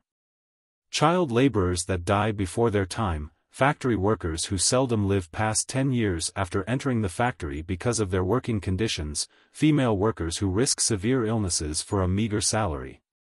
Boundless resentment surrounding every factory. Perhaps, that might be the energy source that constantly strengthens Lenivis's bomb. Yes, that's very possible." Klein suddenly tensed up and said, "We need to report to the captain immediately." Leonard laughed and said, "There's no need to be so nervous. You should know that Lenivis is a swindler. The part where he said that he didn't lie might be a lie itself. Of course, regardless, we have to return to Zutland Street to report to the captain. It's best if we can request the Holy Cathedral to send a mysticism expert over and find the location of the altar through the abnormal accumulation of resentment. Someone is apparently very familiar with protocol. But why would the setup of such an altar need Hood Eugen's help? What role does a psychiatrist play in this?" Klein didn't object to the idea. He left 62 House Street with Leonard and rushed back to Zutland Street on a hired carriage. Just as they entered the Blackthorn Security Company's door, Klein saw two familiar faces, one voluptuous and one scrawny. They were Maynard's wife and sister. They were still in black dresses and black hats. The fine checkered black gauze concealed their faces. The two ladies were chatting with Roseanne, and when they suddenly saw Klein's return, they turned around and walked forward. "You really are the cream of the crop in this industry." Mrs. Maynard nodded slightly and said in a low voice, "I'm very pleased with the outcome and am also impressed with your work approach. Here's the reward that you deserve." The scrawny woman passed a light brown paper bag to Klein. It was filled with thick stacks of cash. There were £10 notes, £5 notes, £1 notes, and also 5 solely and 1 solely. "It's a total of £230, the scrawny lady stated simply. Klein was in no mood to pay any attention to the money. He passed it to Roseanne and said, "Take this to Mrs. Oriana. I doubt the two respectable women would make a mistake counting the money." At that moment, the corner of his eyes caught the Tianjin City Honest paper in Mrs. Maynard's hands. On the most eye-catching spot on the front page, there were two pieces of news. Old Baron's widow dies in involvement with MP Maynard's murder. Mayor Demoness takes the blame for the worsening public security in Tianjin for the past 3 months and resigns. So that's the official excuse for Madame Sharon's case? I've yet to read the newspaper today. Klein nodded at the two ladies and followed Leonard through the partition to the captain's office. "How was it? Did you find any clues?" Dunn Smith closed his document, lifted his head, and looked at Klein and Leonard with his deep gray eyes. "We found a letter that was left behind by Uniqueness." Leonard didn't provide any further descriptions and simply passed the captain the letter filled with madness and provocation. Dunn opened the letter and scanned through it quickly. He rubbed his temples as he said, "He really is a lunatic. He's only a sequence 8, sequence 7 at most." Klein agreed from the bottom of his heart. Uniqueness is a dangerous figure who can damage the stability of social order. Even though he's weak, we can't belittle him. Then, he told Captain about his and Leonard's assumption. Dunn touched his receding hairline as he said, "That was my thought as well. I'll immediately send a telegram to the Holy Cathedral and ask them to send a mysticism expert over for assistance. Who knows how dangerous Uniqueness's bomb could be? We have to be extremely careful. When the Holy Cathedral replies to me, I'll arrange for the follow-up." Klein and Leonard exchanged glances and nodded simultaneously as they said, "All right."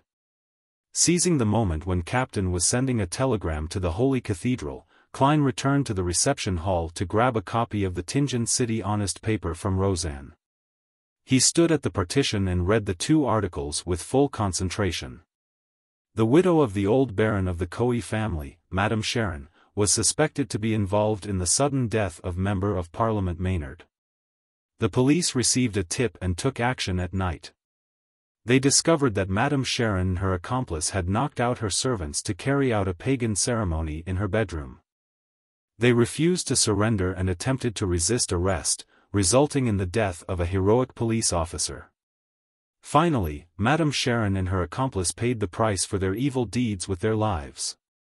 Mayor Demoness takes the blame for the worsening public security in Tianjin and resigns. He also announced that he wouldn't be running for re-election next year. For the next few months, Deputy Mayor Mr. Harry will take on the responsibilities of mayor. A heroic police officer. Is that the description of Kenley? Klein sighed and knew that it was the best way of handling the situation. According to the internal rules of the Nighthawks, in order to prevent the forces of evil from taking revenge on their family members, their names would be kept confidential even if they sacrificed their lives. He folded the newspaper quietly and returned it to the reception desk. Klein suddenly saw a visitor who walked through the entrance. She was a young lady, in her 20s at most. She was in a ruffled hat and loose dress. She had lovely facial features, blonde hair, green eyes, and also a depressed yet silent temperament. She was quite a beauty. The most eye-catching thing about her was her stomach that bulged out. She looked like she was more than 7 months pregnant. Klein was stunned, and he felt that he had seen the young pregnant lady before. Suddenly, he heard Leonard say in surprise, "Miss Megos?" "Megos?"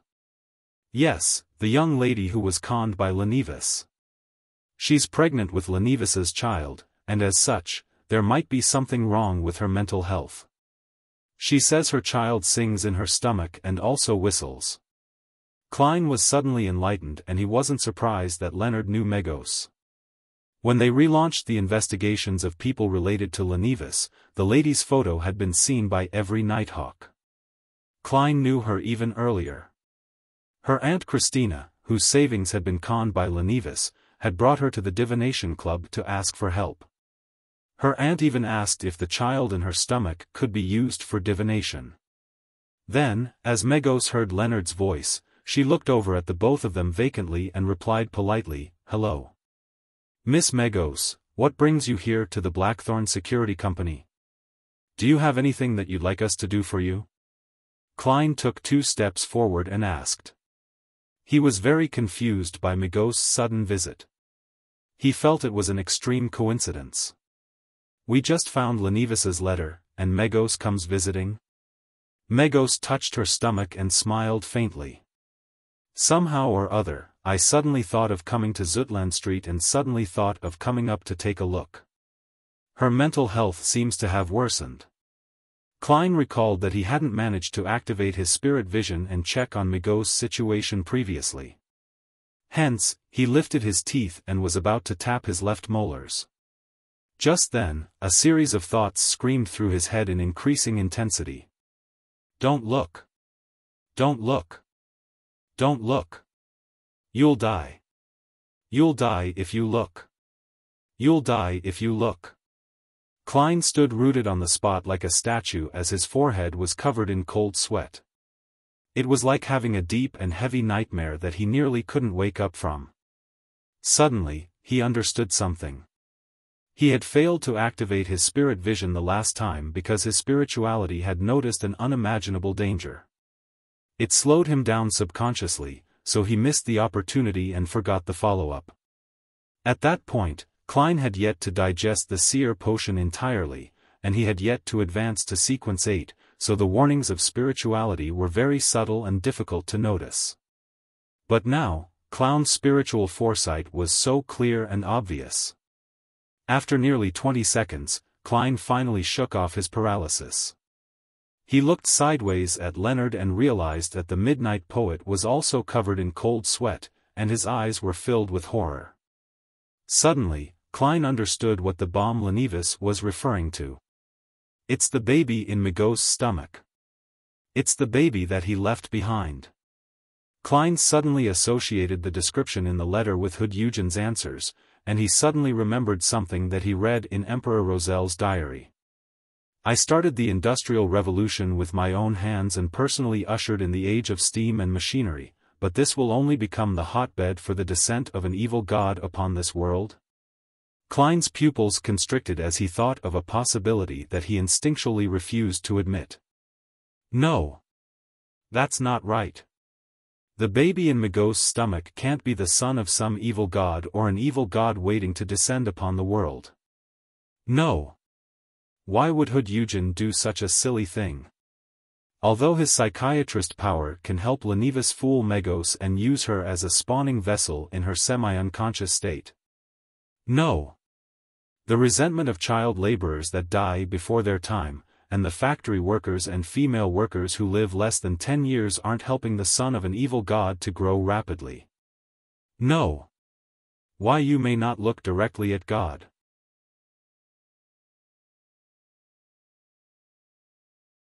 Chapter 205, Urgent Arrangement. Klein instinctively reached for his pockets. He held the flaring sun charm in one hand and Azek's copper whistle in the other. He acutely noticed that the cold, gentle beyonder feedback of the latter had vanished as if it was being suppressed by an invisible power. However, the former was still warm and comforting. Making use of this comforting feeling, Klein entered a half-cogitation state. He blocked out his feelings of worry and didn't leave anything to chance. He turned and shot a look at Leonard Mitchell, then tipped his chin toward Megos. He then controlled his expression with his clown abilities and smiled at Megos. "Do you want coffee, black tea, or nothing at all?" Megos stroked her stomach as if she was listening to something. "A cup of warm water. I suddenly thought of chatting with you guys about Uniqueness. I have the feeling that you know a lot." "Who told you that?" Leonard was no longer the frivolous guy that he usually was. His smile had turned rather stiff.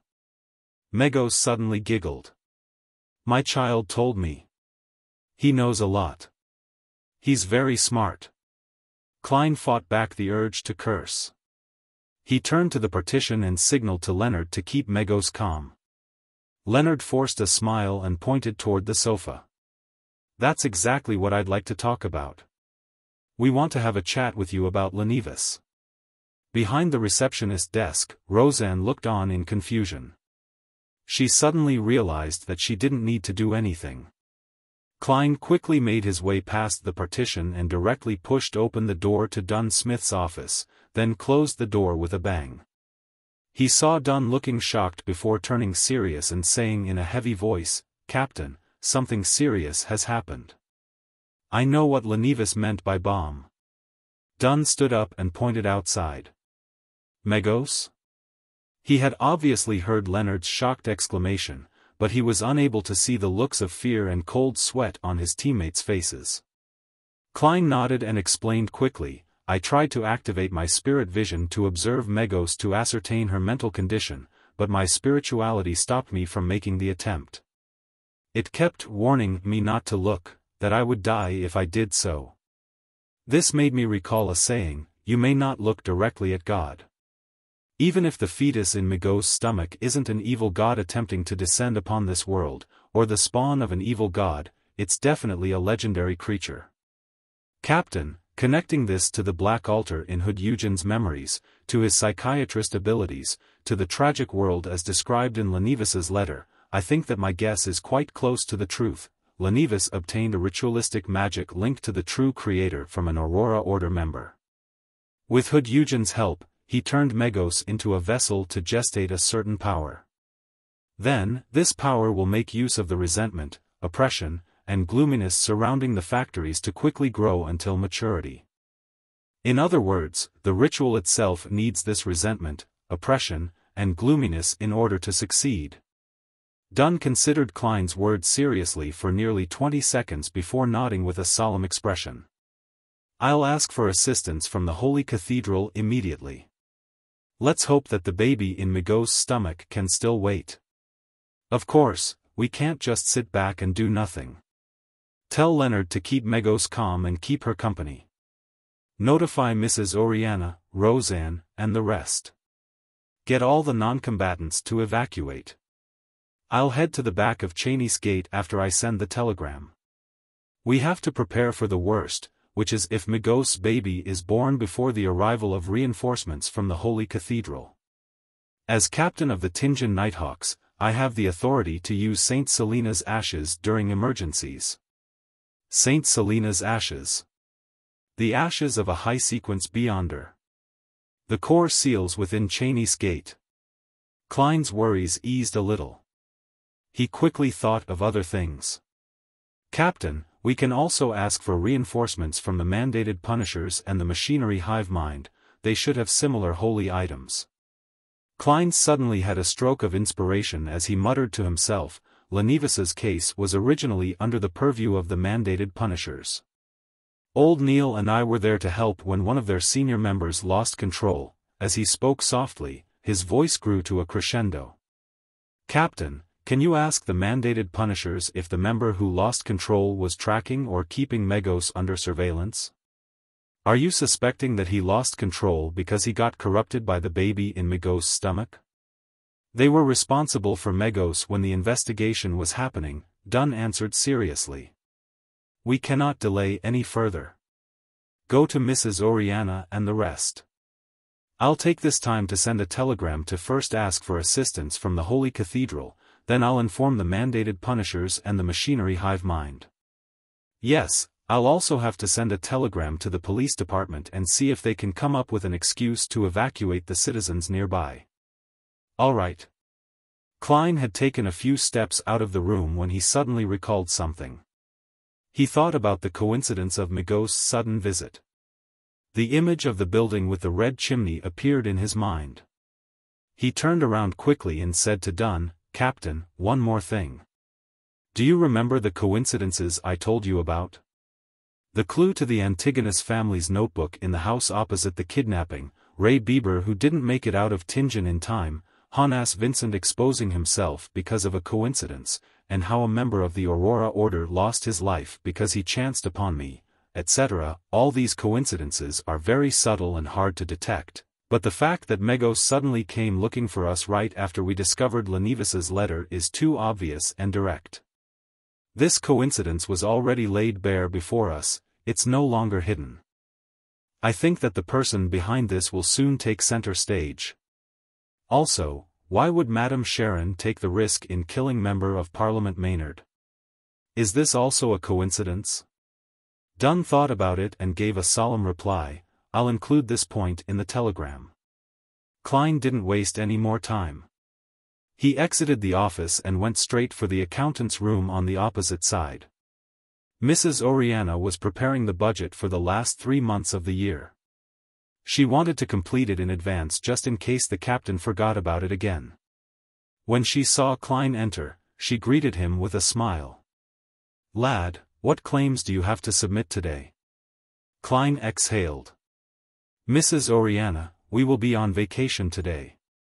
Go back home immediately." Oriana froze for a while, looking at the serious face before her in a daze. A few seconds later, she stood up in a fluster. "All right." Klein added in a hurry, "Help me inform the rest of the clerks in the office and the armory." "I'll inform Roseanne." "Yes." Oriana didn't even pack. She grabbed her handbag and hurried out of the accounting office. She turned and stared at Klein after entering the corridor. She drew a crimson moon near her chest and said, "All of you will be blessed by the goddess."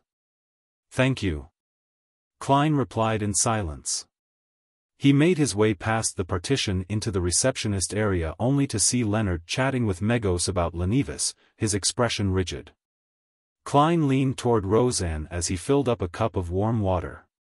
He then whispered, "Go home, it's dangerous here. Come back tomorrow." Roseanne opened her mouth in shock but closed it again after seeing Klein's stern expression. She lowered her head and packed for about 10 seconds before picking up her bag and leaving the receptionist area. Just as she was walking past Klein, she bit on her lip and whispered, "To be honest, I respect the Nighthawks as much as I hate other people who become Beyonders." After seeing the clerks evacuate the Blackthorn Security Company, Klein brought warm water to Megos, bent his back, and placed it on the table in front of her. "I have something to settle, I'll be back soon." As he stood up, he took the opportunity to lean in towards Leonard's ear and whispered, "Keep her here." Leonard clenched his teeth and widened his mouth into a grin. He continued his conversation with Megos and noticed that Megos was getting a little restless, as though she was losing her focus. Klein returned to the captain's office, only to realize that Dunn had already gone underground. There was a telegram on the table. It was the reply from the mandated punishers. "Yes. We will be there immediately." Yes. The mandated punisher did lose control because of Megos. Klein couldn't calm himself down as he made his way to the corridor. He didn't know if he was waiting for the captain to retrieve the holy ashes or for reinforcements to arrive. "I wonder if high-sequence Beyonders can teleport. I don't think so." He paced around a few times, suddenly feeling peaceful. He saw that the gas lamps on both sides of the corridor were now dyed a faint blue. Amid the darkness, Dunn followed the stairs into the corridor. In his palm was a square, palm-sized box of ashes. This box looked as though it was made out of pure silver, but it also felt like it was human bones. It was carved with many mysterious patterns. Klein felt colder the closer he was to the box. It was as if the cold was rapidly seeping into his blood. Dunn's face was bathed in an icy blue light. He told Klein, "Go to Cheney's Gate and pick out a sealed artifact with the highest offensive ability. Decide exactly which one with your own judgment. I've already told Sika and the keepers inside. Take note of the hidden threats. Of those, there are 3 Grade 2 sealed artifacts, which are, now that I've taken out the ashes of Saint Selena, Sika and the keepers cannot leave their positions now." At this point, Fry and Royale were both at Kenley's house for the funeral preparations. The Archbishop at St. Selena Cathedral had gone to the countryside to preach. "All right." Klein didn't hesitate, immediately turning towards the basement. When he was nearing the intersection, Klein suddenly stopped. He knew that most of the sealed artifacts behind Cheney's Gate at Tingen City were Grade 3 and wouldn't have much of an effect on the baby in Migos' stomach. It was, at the very least, a legendary creature. The mutated sun sacred emblem might work, but it takes too long to have an effect. It's unsuitable for this. There are only 3 Grade 2 sealed artifacts in Tingen City, and they're all very dangerous artifacts that can easily result in my death. I estimate their powers to be about the same as my flaring sun charm, so I cannot have too many reservations later. I'll use the flaring sun charm without any hesitation. It would definitely be as powerful as a Grade 2 sealed artifact. After all, it has the power of divine blood in it. Klein's mind whirled as he nodded indiscernibly. He felt for the flaring sun charm and Azek's copper whistle in his pocket, but he was surprised to find that the sensation of the latter was back.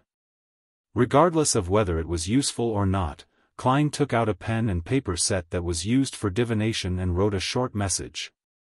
"The person who made my fate disharmonious and stole the skull of your child has appeared. He has arranged for Megos to enter the Blackthorn Security Company at 36 Zutland Street.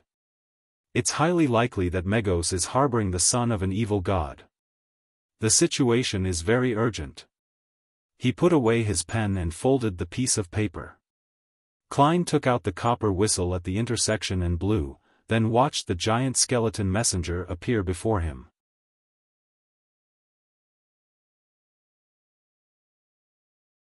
Chapter 206, Grade 2 Sealed Artifacts. In the corridor within the deep and serene basement, the nearly 4-meter-tall bone messenger disappeared before Klein's eyes after taking the letter. When all that was left of the surroundings were the classic gas lamps embedded in the walls, he put away Azek's copper whistle and walked towards Cheney's Gate. As he was writing the letter, he had already decided on which sealed artifact to pick. Firstly, it would be almost impossible for the Grade 3 sealed artifacts to have any effect on the baby in Migos' stomach. Unless it was an item like the mutated sun sacred emblem which had hidden powers. But, at that very moment, in such a situation, Klein wasn't in the mood to explore or research a secret that might or might not exist. Plus, most sealed artifacts would carry a certain level of danger for the user. So, Klein eliminated the Grade 3 sealed artifacts that would weaken the user without affecting the enemy. Secondly, the Tingen Nighthawks didn't have any Grade 1 sealed artifacts and only 3 Grade 2 artifacts. That was originally a secret that Klein wasn't allowed to know, but due to the urgency of the situation, Dunn made use of an emergency clause and told him the general situation. Dunn Smith couldn't hold any other sealed artifacts at the same time while holding St. Selena's ashes. And behind the Tingen City's Cheney's Gate, there were 3 Grade 2 sealed artifacts, 2-030, 2-078, and 2-105. The name of 2-030 was Inexhaustible Poison. It originated from a Beyonder with an unknown sequence name who suddenly went mad and cut his wrist to commit suicide. He let his blood flow into an ordinary silver cup. But when his blood ran dry, the silver cup wasn't filled, and the liquid in the cup became crystal clear and alluring. It was a temptation that even a Sequence 5 Beyonder had failed to resist. After he drank the liquid, he died of poisoning on the spot. After the person died, the poison seeped out through his pores and pooled together again. Its volume was the same as before he drank it. Not one bit less. Dunn said that the researchers in the Holy Cathedral suspected that the poison could kill a high-sequence beyonder. However, the question lay within the fact that it was almost impossible for a high-sequence beyonder to be tempted to drink it. Furthermore, the traits of 2-030 were obvious, so no one would consume it by accident. If one wanted to poison them, they had to first capture them, seize control of them, and then force it down their throat. But then, why go through the trouble? 2-030 would constantly tempt the living things around it to drink it. The user had to be fully focused on resisting its power. Any slight negligence would make one drink the poison as though it was only natural to do so. When Dunn finished his description, Klein decided, almost instantly, to not pick that sealed artifact. The name of 2-078 was Door of Death. Its appearance was like a normal wooden door. Any living thing that passed through it would die instantly. No high-sequence beyonder had ever participated in the test. It possessed living traits and constantly attempted to escape. It could change its appearance and disguise itself into pre-existing doors. If the user made any mistakes, he would lose control of it. Then, he would need to be careful and not pass through any door near him. He would have to try to wait at the original spot for help or break through a wall to escape. Klein thought of using 2-078, but after re-evaluating the latter two, he felt that the intuition of a legendary creature would be very sharp and would be able to differentiate whichever door was the door of death. In the end, he decided to pick 2-105. The name of the sealed artifact was Blood Vessel Thief. It looked like a thick, stiffened blood vessel. Anyone who touched it, regardless of whether they were protected or not, would have their life stolen. In the beginning, it wouldn't be obvious. But, if one didn't break contact with it, the effects would be visible half an hour later. Dunn said that a Sequence 5 heretic held onto it for 2 hours. He turned from a brawny man in his 30s into a hunched old man who had loose skin, thin white hair, and missing teeth. The most important trait of 2-105 was that the person wearing it would have the chance to steal an ability from a target within a specific range. Even high-sequence beyonders could be robbed of their abilities, but the probability was smaller.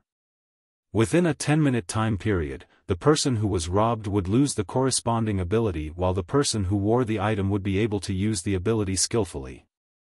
10 minutes later, the ability would vanish, and the person who was robbed would need to wait a couple of days to recover. Regardless of whether it works or not, it will at least raise the probability of success from 5% to 10%. I'm the king of yellow and black who wields good luck, after all. Besides, our main goal is just to take precautions and make preparations to deal with the worst-case scenario. We won't necessarily have to take action. Hopefully, reinforcements will arrive soon. Klein stopped outside the duty room, showing no signs of hesitation anymore. About the negative effects of sealed artifact 2-105, he wasn't worried because he wasn't planning to use the artifact himself. His plan was to give it to Leonard, as he already had the flaring sun charm and Azek's copper whistle who he had no idea if it would still be suppressed. My dear poet, it's time for you to show your true secret. Klein muttered and saw Sika-tron standing by the duty room. With her white hair and black eyes, the part-time author remained silent for a few seconds before saying, "Why don't you guard Cheney's gate? I'm stronger and more experienced than you. But you don't have flaring sun charms." Klein replied with a smile, "Madam, I'm already a Sequence 8. It wouldn't be safe here either. There are many sealed artifacts that possess living traits that are itching to take action.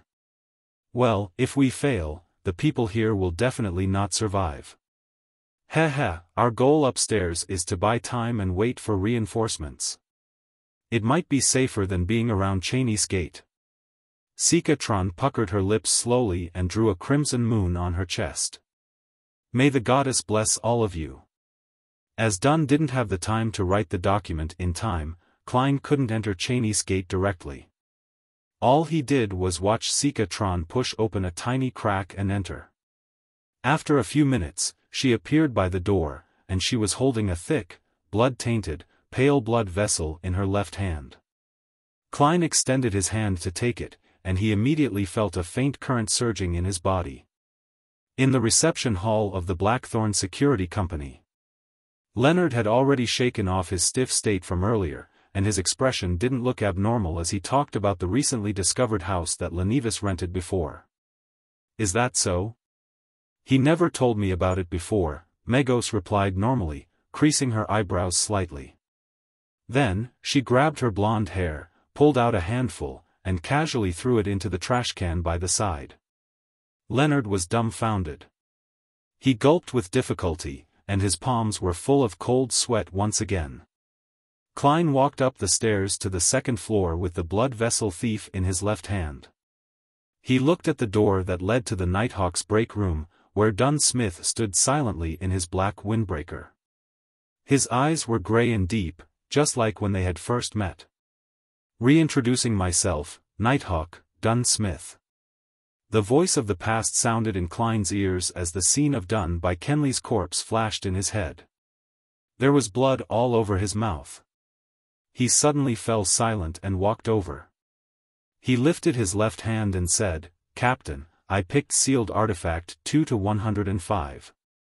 I plan on letting Leonard use it." Dunn nodded slightly.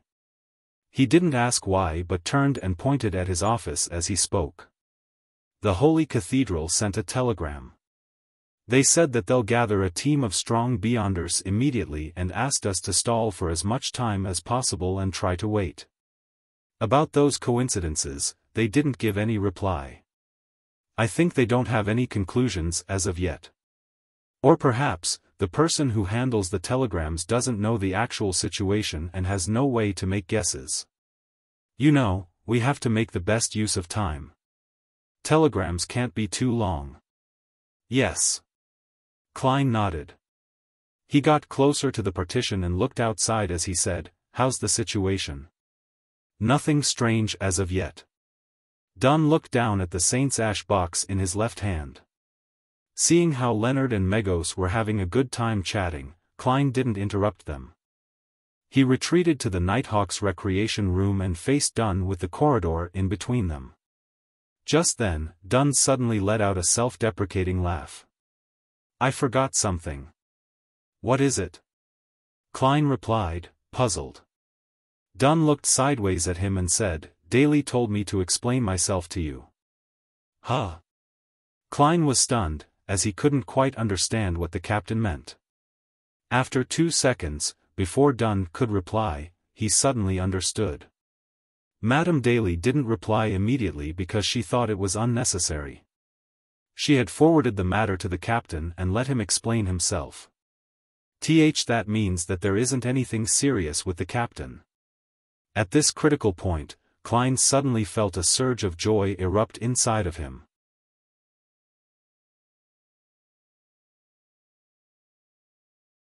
Chapter 207, Guardian Dunn sighed. "I did want to send you away back then since I was going to do something that involves the secrets of the Church and the Nighthawks. But Kenley's death left my mind in chaos. At that moment, all I could think of was a clumsy excuse, thus, giving you the opportunity to witness what I was doing." "What secret is that?" Klein pressed, now being more at ease. He had almost forgotten about the threat of the evil god's son, or the existence of a legendary creature outside. Dunn weighed his words and said, "There might be a law in mysticism." Even though I haven't read many books, I'm still aware of what a law means. This law is called Law of Beyonder Characteristics Indestructibility. The characteristics of a Beyonder is never destroyed or reduced. It's only passed from one carrier to the next. Klein's eyes opened wide. He suddenly came to a realization and asked thoughtfully, "For example, the sealed artifacts, mysterious objects, or a potion's main ingredients that are left behind by Beyonders who have lost control?" "Correct." Dunn nodded solemnly. This isn't only the case for Beyonders who lose control, it's also the same for normal Beyonders after they die. The same. Klein mulled over Dunn's description, now having a faint idea of what the captain was doing. He suddenly recalled when the suited clown died. He recalled the blue, thumb-sized blood sphere that was suspended beside the corpse of the suited clown. Fry's explanation had been that there would always be strange transformations after a Beyonder died. Dunn continued with his deep gray eyes, but what's different about Beyonders who lose control is that a Beyonder who dies normally won't leave behind ingredients or objects. They're equivalent to a potion that corresponds to their sequences, except that they're lacking a certain amount of supplementary ingredients. Equivalent to potions. Equivalent to potions. Klein squinted as a flash of inspiration went through his mind. The endless darkness in his mind was illuminated in that instant. He suddenly understood many things, figuring out why the Beyonder pathways wouldn't be broken, even if the creatures used as main ingredients were going extinct. Apart from using substitutes, one could also simply use the remains of Beyonders. That should also be the reason why they only handed out complete potions at the higher sequences. Another reason is to prevent the formula from being revealed to people adept at divination or mediumship rituals. Many guesses went through Klein's mind.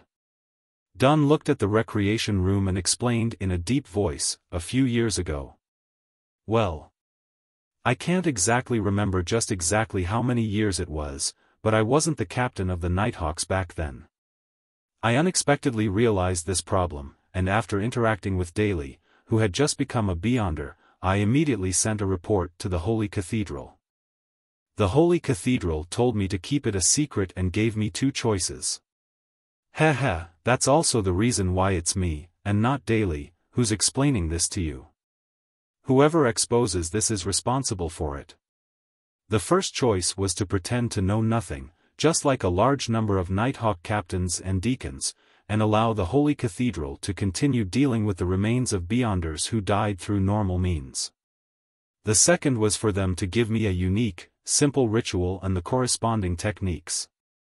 It would allow me to temporarily consume the items produced by the unique characteristics within a limited period of time.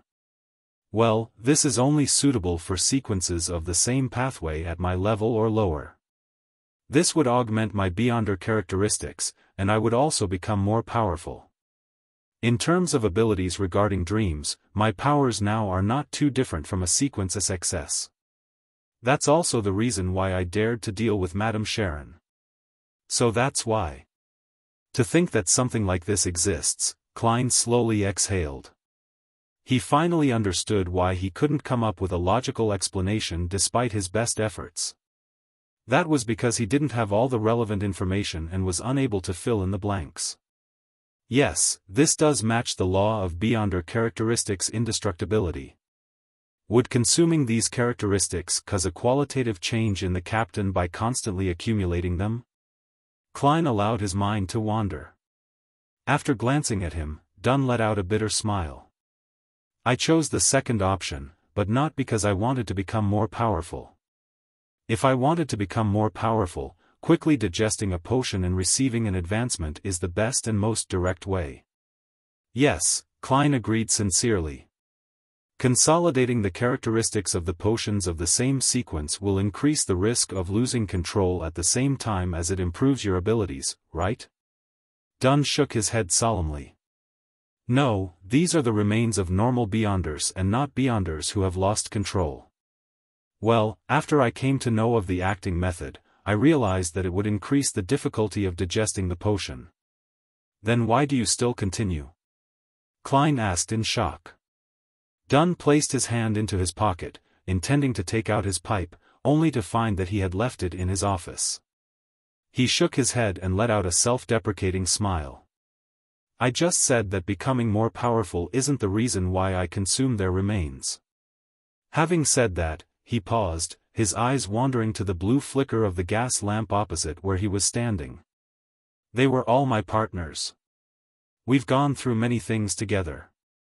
We've dealt with monsters in the darkness and insane heretics together. Some of them have saved me, and I've saved quite a number of them. We walked together in the silent night. We fought together in battles that aren't visible to the general public. We faced danger together. We had each other's backs. I really can't bear to part with them. I remember the lad, Hit. He broke into tears the first time we went on a dangerous mission. I remember Adelaide, he was Roseanne's father. He once blocked an evil curse for me with his arm. I remember the lady, Dwayne, and her warm temperament which was like the dawn. She would always silently record the things we encountered. I remember Kenley being someone who knew how to do many things like play the 7-string guitar, sing, tell stories, even though he wasn't tall. He was more like a poet than Leonard. I miss them very much. I hope to continue fighting with them, to continue dealing with the monsters in the darkness, to deal with the crazy heretics, to protect Tinjin City with them. Thus, I chose to consume their remains. Dun's gray eyes seemed to flicker. His reliable and dependable persona broke down considerably at that moment. His lips arched upward slightly as he continued, "They're still with me in my dreams. Adelaide loves to read, and he often reads at the solarium. He often tells me to discipline Roseanne and get her to mature faster, to the point that Roseanne complains about me becoming more and more like her father and has become scared of me. Hit is a person who cannot sit still and has to hunt in the forest every day. Dwayne always stands by the window of her bedroom and watches us chat. Kenley, who recently joined, created his own 7-string guitar and sings while strumming it. I really miss them. Captain," Klein subconsciously muttered. His eyes became blurred and watery. He couldn't help but rub his eyes and curse in his heart. "Fuck. Captain, you're making me cry." But I finally understand the reason for the captain's slow progress despite using the acting method. Klein let out a silent sigh. Unfortunately, old Neil died after losing control. Otherwise, he would have brought along much joy to us. Dunn retracted his gaze. He lowered his head and massaged the bridge of his nose. A few seconds later, he lifted his head and let out a bitter smile. "This is a selfish decision. I don't know what the true wishes of Adelaide, Kenley, and the rest were, and, thus, selfishly made a decision for them. I truly am a selfish person." "No," Klein shook his head. On the sofa in the receptionist area, Leonard watched Megos pull out clumps of her hair as his expression became more and more rigid. Megos seemed increasingly restless as she constantly picked up the glass for a mouthful of water. She looked at Leonard with a contorted expression. "I don't know why, but I suddenly feel a little unwell."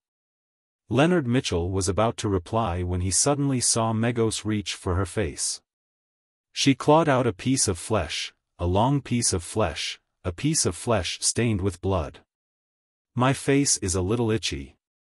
Megos smiled, a little embarrassed. The edge of her lip spread to where her cheekbones were, revealing a row of white teeth and bright red gums. "Fuck." Leonard cursed out silently. He felt that the situation was worsening way too quickly. His lips quivering, Leonard turned to listen as his expression immediately turned steely green. He forced a smile and apologized to Megos, who was clawing out pieces of her flesh. "I need to use the bathroom." Right," Megos' tone became ethereal. She rubbed her belly and said, "My child is a little restless." Leonard didn't reply. He hastened his footsteps and approached the partition. After entering the corridor, Leonard stared deeply at the box of ash in Dunn Smith's hands and exhaled in exasperation. Following that, his expression turned firm. "Captain, I'm afraid that it's too late. We have to deal with Megos and her baby immediately. Otherwise, the whole of Tinjin will suffer terrible losses. This isn't something that can be avoided just by evacuating the citizens around us. I know that you've already sent such a telegram." Dunn knitted his eyebrows and asked, unusually stern, "Are you sure that the situation has worsened to such an extent?" "Yes. In no more than 3 minutes, Megos will undergo a mutation, and her child will descend upon us, Leonard said with a certain tone. At the same time, he glanced at the thick, large blood vessel wrapped around Klein's hand and said, "Sealed artifact 2-105? Let me use it. I can better utilize its abilities." "All right." Klein didn't hesitate to hand the blood vessel thief over to Leonard. That was something he intended to do so from the beginning. At that moment, Dunn tugged at his collar and patted down his windbreaker.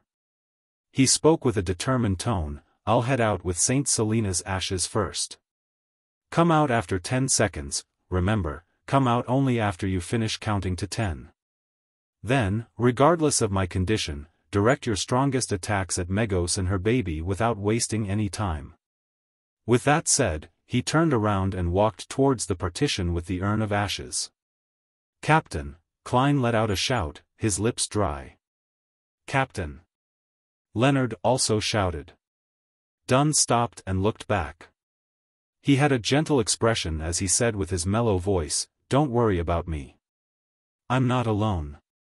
Adelaide, Dwayne, Hit, and Kenley are all fighting alongside me, no matter what kind of danger I face." He paused for a moment before speaking, his gray eyes gentle. "There's no need to be too nervous as well. We're guarding Tingen City." His lips arched upwards, forming his usual smile.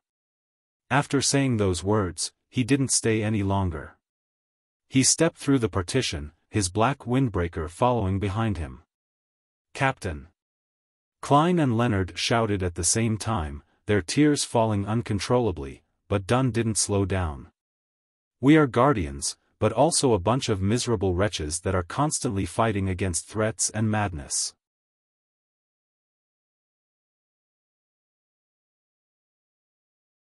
Chapter 208, Cry Beep. Beep. Beep. The telegram set up in the captain's office suddenly came to life, seemingly having received a new telegram. But Klein and Leonard couldn't be distracted. They were counting the movements of the second hand on the clock as their red eyes welled up with tears. 10, 9, 8. Just then, Dunn Smith carried the silver, bone-like square box into the reception hall with a solemn expression. Megos, who was pulling out clump after clump of blonde hair, tore a wound that was deep enough to show her bones. It was as though she was triggered by something. She suddenly stood and pointed at Dunn Smith in his black windbreaker. She shrieked, "You want to kill my child! You want to kill my child!" Boom! The shrill and terrifying voice reverberated. Klein felt like he was being struck in the head with a sledgehammer. He suddenly forgot to count as he had a headache and felt dizzy. His vision went red, and there seemed to be liquid flowing from the tip of his nose. He subconsciously looked sideways, and he saw the corner of Leonard Mitchell's eyes. The tip of his nose and the corners of his lips were covered in fresh blood. His face was extremely pale, and his body was wavering as though he was about to fall. "I'm probably in the same state." Klein reined back his thoughts and continued to count in silence as he skipped 2 numbers. 5, 4. Struck by the terrifyingly sharp voice, Dunn Smith's deep gray eyes were filled with red veins. Every single strand was crystal clear. The blood vessels in his face protruded out as well, every one of them like a poisonous snake. There was also a gurgle as red liquid flowed out of his ears as well. Despite that, he did feel dizzy. Other than his right hand pausing, his strong willpower drove him to press down on St. Selena's urn and open the lid. Inside the box, there was deep darkness. In the darkness, there was fine resplendent sand. The scene was magically beautiful, just like a starry night being stored in a box. The surroundings suddenly became dark, and the darkness engulfed the entire reception hall. In the air, there were countless black, cold, and smooth threads were floating. They surged towards Megos and entangled her almost instantly. It wasn't like a spider web, but more like the tentacles of some unknown creature. Megos had already torn out her right eyeball. It hung by a thin cord of flesh underneath her eye socket.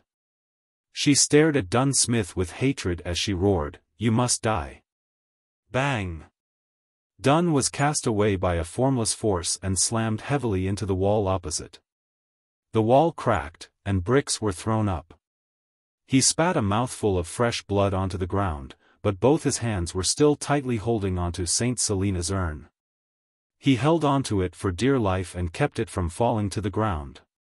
Those countless black, cold, and smooth threads tightened and bound Megos firmly to the spot. No matter how much blight-tainted flames rose up suddenly, or how her skin began to secrete a liquid that smelt like brimstone, neither of those defenses dealt any damage to the threads holding onto her. 3, 2, 1. Klein and Leonard dashed out through the partition simultaneously. One of them was holding onto a warm thin gold slice, and the other had already aimed his 5 fingers with the blood vessel thief wound around his left wrist at Megos. Megos, who no longer looked human, struggled as flesh protruded from both sides of her shoulders. They were a mixture of blood vessels and green veins, round like a child's head. Above the 2 heads, cracks rapidly spread and seemingly turned into a pair of eyes. Megos suddenly noticed danger approaching, and she opened her mouth. The corner of her lips cracked all the way up to her ears. She was going to deal the blaspheme curse to every enemy that attempted to harm her child. At that moment, Leonard clenched his left hand into a fist as his wrist made a half-turn. His pale face turned livid, and the vessels protruded like bunch of tiny poisonous worms. Megos' blaspheme curse was left stuck in her throat as it came to a sudden halt. She seemed to have lost the ability to speak and the ability to evoke curses. Klein seized the opportunity and muttered an ancient Hermes word in a deep voice.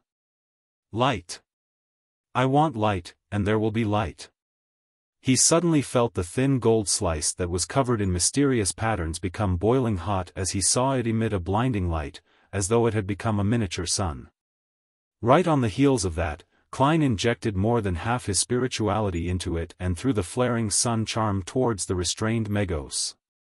The reception hall instantly turned transparent as darkness and gloominess vanished simultaneously. The black fine threads that entangled Megos shrank as though they were instinctively avoiding something. But before Megos obtained her freedom, she already saw the sunlight. At some point in the fight, a hole had ruptured in the ceiling of the Blackthorn Security Company, and the hole went all the way to the rooftop of the 3rd floor. The bright blue sky and glaring sunlight shined through simultaneously. The thin gold slice combined with the sunlight above Megos and immediately expanded in size. It went from a spherical light to a sphere with countless flames spiraling around it. Rumble. The entire building shook vigorously, and the glass windows on the nearby streets shattered. However, the power of the spherical light concentrated its might at its core, without dissipating much. It enveloped Megos, and the light was so glaring that Klein, Dun, and Leonard couldn't open their eyes. Klein held back his tears and looked through squinted eyes. He saw that the light had dispersed, but the flames were still soaring. Among them, there were many black ashes dancing in the air. Megos and the baby in her stomach were nowhere to be seen.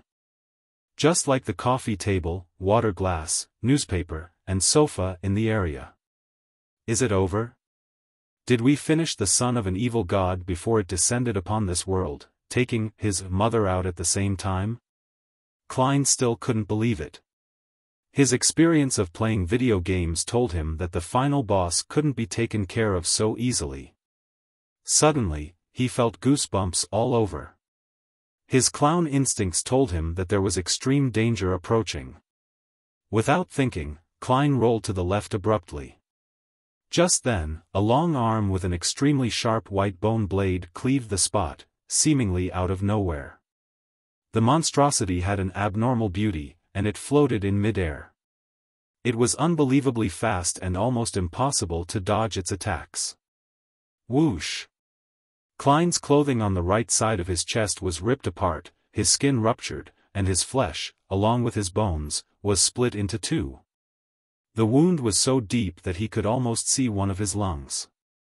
If it wasn't because he sensed danger approaching beforehand and dodged in time, that slash would have sliced him in half. But, even so, Klein slowed down. Extreme pain filled his head and scattered his consciousness. At the end of the white bone blade, a figure rapidly flew out. If it wasn't for the bump on its stomach, perhaps no one could identify it as Megos. Her hair and dress had been burned entirely. The skin on her face and body was charred black and was peeling off, flake after flake. Her nose had melted, leaving only 2 small black holes behind. Her eyeballs were nowhere to be seen, and there were faint white flames dancing in the empty sockets. The 2 heads that had popped up from both sides of Megos' shoulders had been burned away. Her left arm had become the white bone blade that she was holding. It looked demonic, yet holy. Creak. As the ground shook, Megos ignored Dunn and Leonard, as well as the black, cold, and smooth fine threads that were hurtling towards her again. She phased over to Klein, who had come to a stop after rolling away. She aimed the white bone blade at Klein's neck and was about to slash down. Suddenly, she heard a voice that contained a rich blasphemous tone. "Submit." Leonard lifted his left hand and aimed his palm at Megos. The sealed artifact 2-105 wrapped around his wrist had turned from a thick pale, blood-tainted blood vessel into a crimson intestine that had expanded to the point that it looked ready to explode. With the aid of the blood vessel thief, Leonard had successfully stolen Megos' blaspheme curse and was attempting to use her power to seize control of her. Only an ability at her level was effective. Under the influence of the blaspheme curse, Megos bent her waist, and her knees were constantly trembling. Her motions came to a halt as the surrounding black threads surrounded her as though they had found a delicious prey. Klein also took the opportunity to roll in the opposite direction, leaving a trail of fresh crimson blood behind him. However, he got some reprieve from his extreme pain and reached his hand into his pocket. He took out the last flaring sun charm. He took the opportunity when Megos was stationary to finish her off, once and for all. If she were to hold out until the baby was born, the outcome would be beyond their imagination. Boom! Megos' head exploded on its own. Her charred skin and flesh flew in all directions. But her headless body seized the opportunity to shake off the effect of the blaspheme curse. Boom! Megos' charred body transformed into a projectile that shot towards Leonard. Since the blaspheme curse had been forcefully disrupted, Leonard was temporarily frozen on the spot. At that moment, Dunn Smith was still holding onto Saint Selena's urn tightly. His face was abnormally pale, and the black, cold threads that were created was still short of surrounding Megos. Creak! Megos slammed into Leonard, throwing him to the wall. The wall collapsed from the impact. Leonard's bones cracked, and there was blood spewing out from his mouth incessantly. Without even having the urge to struggle, he fainted instantly. Megos raised her white bone blade, but the countless black threads that emanated from Saint Selena's urn enveloped her again and was about to bind her to the ground. Without the luxury of time to mind his injuries, Klein quickly took out the thin charm. Just as he was going to recite the ancient Hermes incantation, something suddenly sounded in the deep, dark, yet quiet room. Wah! It was the cry of a baby.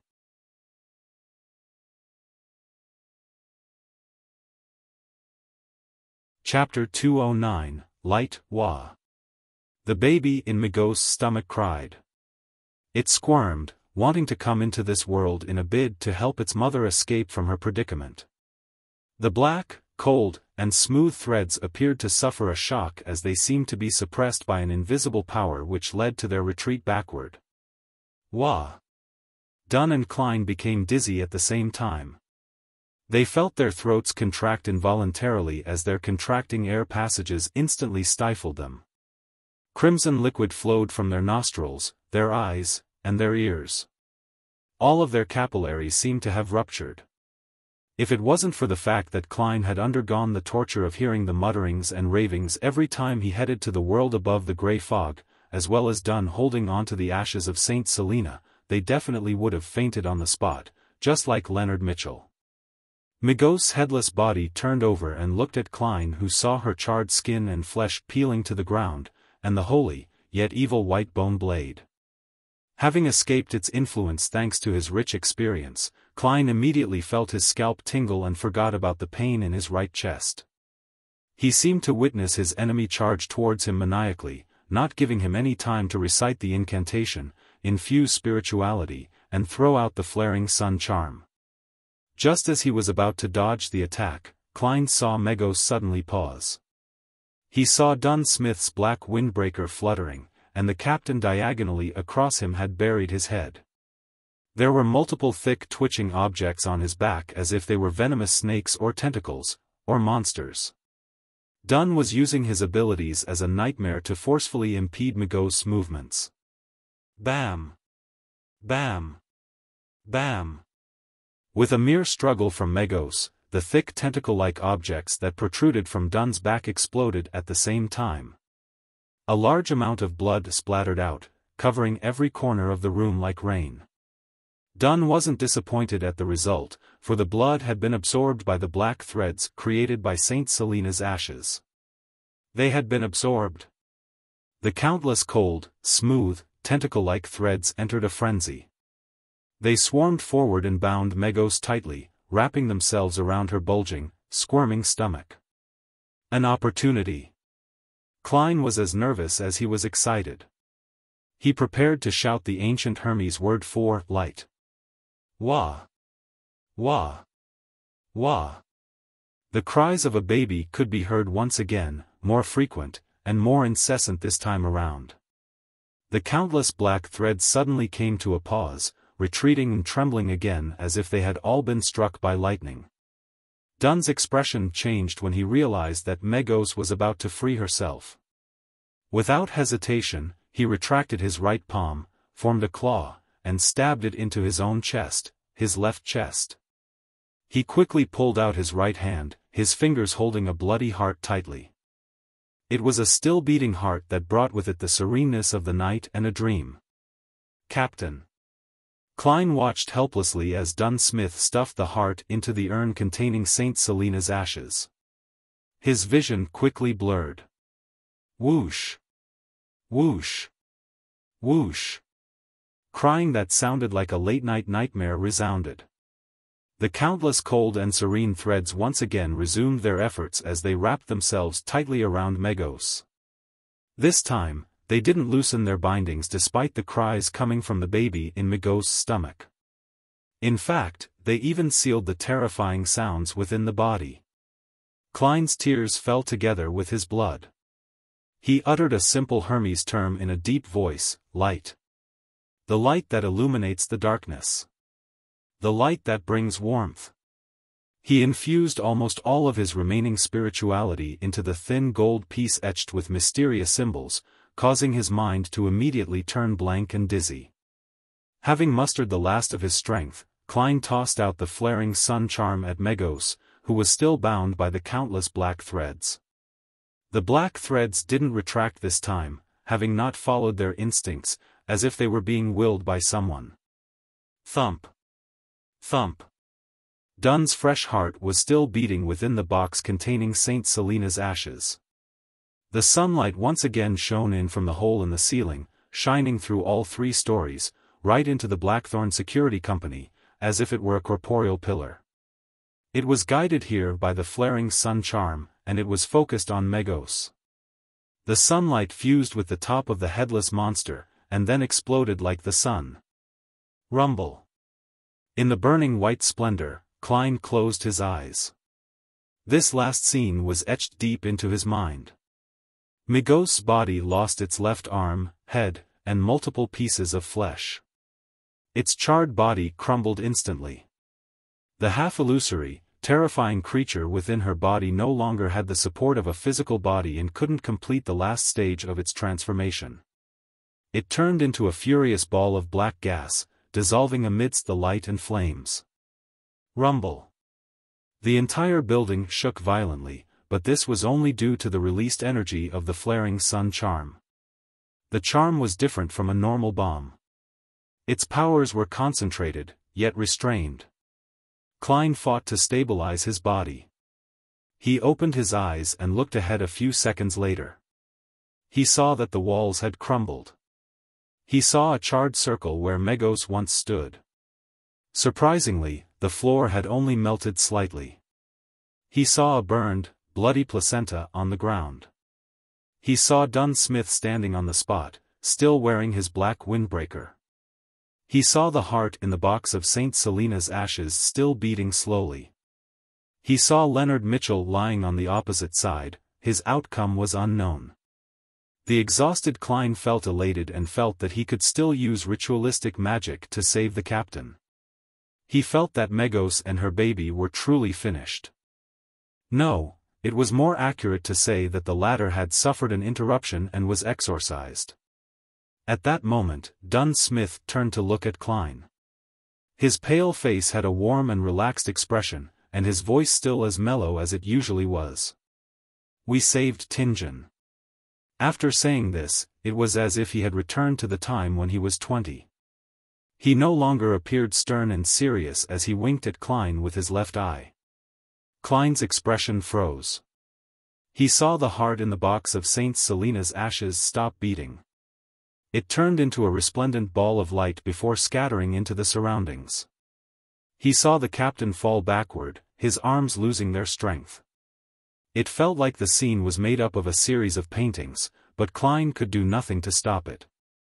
Thump. The box of St. Selena's ashes fell onto the ground, just like Klein's heart. Thud. Thud. Even though the box wasn't covered, the darkness within the box sealed the opening, preventing the resplendent sand-like ashes from falling out. The box rolled a distance away towards Klein. Dunn Smith fell to the wrecked floor, his deep gray eyes having lost all their luster. He was looking at the hole in the ceiling, the sunlight pouring down on his face. "Captain." Klein's vision blurred once again. He wanted to shout, but that word and the subsequent words were stuck in his throat. "We miss you too." At that moment, the box containing St. Selena's ashes had rolled to his feet. Suddenly, Klein felt a pain in his chest, his pupils violently constricted as he froze in place. He looked down to see a slightly pale palm, drenched in blood, coming out the left side of his chest. Megos isn't dead. No, a new enemy. The mastermind behind the scenes. Am I going to die? Klein quickly lost his consciousness, his eyes almost losing focus. His body slumped to the side. His breathing gradually slowed and, he finally felt the palm pull back quickly. He saw a pair of brand new leather boots, and a hand reaching downward, a slightly pale hand. It grabbed the urn of St. Selena's ashes. Klein's vision went black, and he lost all consciousness. Burned and shattered objects were scattered around in the now destroyed Blackthorn Security Company, but there wasn't a single sound, it was just like a cemetery. A few minutes later, Leonard Mitchell's body moved, his eyes opening slowly. He propped himself up with difficulty and surveyed the surroundings. He saw Dunn Smith on the ground. He also saw Klein, who had his eyes staring wide as a look of shock was plastered across his face. Dunn and Klein both had visible wounds on the left sides of their chests. "No." Leonard squeezed out the word from his throat as he staggered towards Klein's corpse, that wasn't far away from Dunn. He kept checking them, going between the two repeatedly, but all he could do was accept this irreversible truth. Leonard's knees buckled as his knees plopped to the ground. His green eyes were filled with pain as tears streamed down his cheeks, washing away the blood and dust. He turned his head and listened for 2 seconds and suddenly sprawled forward. He let out an angry roar and clenched his palms into fists, and heavily pounded the floor. Thump. Thump. Thump. Leonard kept tearing up as he pounded the floor. Amidst his sorrow was a feeling of clear hatred and a clear sense of self-abhorrence. Thud. Thud. Thud. Leonard looked up when he heard the sounds of hurried footsteps and saw the members of the mandated Punishers and the machinery hive mind that had just arrived at the scene through his blurred vision.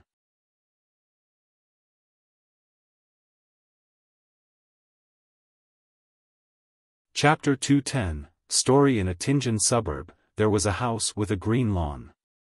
The house had a garden that had begun to wither at the beginning of September. Attached to the house was a crimson chimney. There was a desk next to the window in the bedroom of that house. An ordinary notebook was spread open on the table. A slightly pale hand flipped the notebook to the very first page, then it quickly flipped to the back. As the paper flipped, the rows of words appeared faintly. Regents, a member from the secret order, sold the Antigonus family's notebook as an ordinary ancient book by accident due to the influence both of weariness and illusions. It was a coincidence that made logical sense. Affected by the calling of the Antigonus family's bloodline, the notebook secretly affects its owners, one after the other. After repeated changes in ownership, it came to Tianjin. It fell into the hands of the members of the Aurora Order, Sirius Arapes and Hanas Vincent. After they flipped through the content that temporarily appeared in the notebook and copied the corresponding potion formulas, Sirius and Hanas were worried that the secret order, who were good at divination, would track them down. After discussing it, they decided to avoid the risk by selling it to another person. They didn't wait for Mr. Z's reply, perhaps because he stayed at Inmat Harbor. Through Sirius's introduction, Hanas got to know Welch McGovern from the Koei University's Department of History. Then, Hanas sold the Antigonus family's notebook to McGovern as an ordinary ancient book. Subsequently, Sirius was attracted by the treasure that was said to exist on the main peak of the Hornacis mountain range. He started to visit the Deweyville Library and research the mountain. He didn't think that there would be any problems, so he left his real address and name. That aligned with his personality. During this process, he acquainted himself with Lenivis, who was reading up on information about iron mines to set up a scam. Lenivis's hidden lunacy and swindling ability were well appreciated by Sirius. He decided to nurture him into a member of the Aurora Order. Of course, before that, an investigation was inevitable. Sirius covertly informed Lenivis about the evil ritual of praying to the true creator to deliver his spawn into this world. But he knew that the possibility of Lenivis succeeding was very low, because the difficulty level of the ritual was very high, and the requirements were very harsh. However, the latter expressed his strong interest in the matter, tempted by the possibility of obtaining a deity's approval. He planned to complete the ritual simultaneously as he carried out the plans of establishing his steelworks company. The cunning Lenivis could tell that there was something fishy about Sirius Arapes. But for his personal goal, he didn't expose him. He visited Hood Eugen in the asylum once again. They had known each other long ago, and they knew about their respective situations. After a dark divination, the Antigonus family's notebook was awakened fully. Welch and his classmate died. The lucky survivor, Klein Moretti, sent it to Ray Bieber's house under the influence of the notebook. It was a destined ending. Many rows were scribbled off and new content followed. For some baffling reason, and a lack of sufficient explanations, Klein didn't commit suicide after that and somehow managed to stay alive. In the Nighthawks investigation of Welch's case that followed, he met Dunn Smith and joined the Nighthawks. Although it had already exceeded in Zangwill's description, it didn't affect the development of the story. Bacchus and his brothers were down on their luck. They lost their last chip at the gambling tables and were drowning in debt. In a bid to obtain money, they decided to kidnap and blackmail the somewhat wealthy individuals. When they were looking for their final hideout, they chanced upon the room opposite Ray Bieber's apartment. By then, Ray Bieber was already seduced by the power offered by the Antigonus family's notebook. He hoped to digest the gift left behind by his ancestors. However, he was in a semi-insane state, and he couldn't make the best and safest choice. He abandoned his dead mother, but he continued remaining in Tianjin City. he only found a more elusive spot to carry out his digestion ritual. It was truly pathetic. If he had been slightly smarter, the story could have become even more complicated, but his decision was made based on his instincts and his poor state of mind. Bacchus and company purchased weapons and took the youngest son, Elliot, of the tobacco merchant, Viceroy, and held him for ransom. Finally, they successfully carried out the abduction and took Elliot back to the apartment opposite Ray Bieber's. Viceroy's butler was entrusted with looking for help from a security company. Because of Welch's mysterious death, security companies were short on hands. Klein chanced upon a deliveryman and happened to discover the existence of the Blackthorn Security Company. Leonard Mitchell and Klein accepted the job. Relying on their beyonder powers, they quickly saved the merchant's son. Regrettably, Klein didn't immediately realize that clues to the Antigonus family's notebook were in the apartment opposite them. However, his spirituality reminded him in his dream. As such, the Tinjin Nighthawks discovered corresponding clues. Sealed artifact 2-049 arrived in Tinjin. With the aid of the Antigonus family's puppet, Dunn Smith led the Nighthawks to find Ray Bieber before interrupting his digestion procedure. Ray Bieber became a monster, and the situation was out of control. In the end, the Nighthawks skillfully worked together and took care of Monster Bieber, but they immediately faced the attack of a member from the Secret Order. More rows were scribbled away again, and the original content was impossible to read. Leonard Mitchell, who possesses a secret, was going to end the situation. Before he could, Klein, who was supposed to be doomed, killed the Sequence 7 member from the Secret Order in an inexplicable manner. That didn't affect the development of the story. Dunn Smith got in touch with the Antigonus family's notebook and flipped through its content. From that point onwards, he was secretly tainted. Having finished with all his preparations, Lenivus beguiled Hood Eugen and used him to assist in his ritual. They tricked Lenivus's fiancée, Megos, to become the vessel that would carry the true creator's spawn. Lenivus had almost no possibility of success. The most serious problem was that even though Megos would be protected by the ritual's power, she wouldn't be able to withstand the sexual intercourse with the illusory projection of a deity. It would cost her her life on the altar. At that moment, the kind Ins Zangwil helped Lenivus in secret. He split off half a piece of a descendant of death's characteristic that he obtained and planted it into Megos' body ahead of time. Hood Eugen made Megos enter a semi-unconscious state and convinced her that the true creator's illusory projection was Lenivus. Nourished by the accumulated resentment, gloominess, and oppression of the factory district, the ritual succeeded. Megos was pregnant with the true creator's spawn.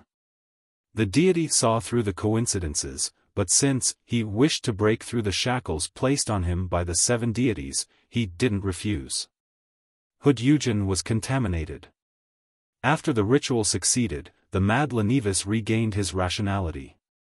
He clearly knew that if the deity's spawn was to descend into the world, Lenivus, himself, would become one of the sacrificial offerings. How could a mortal be the father of a deity's son? This was blasphemy of the highest order. Lenivus decided to leave Tinjin ahead of time and left clues to the Nighthawks, the mandated punishers, and the machinery hive mind so that they could resolve the repercussions of his actions.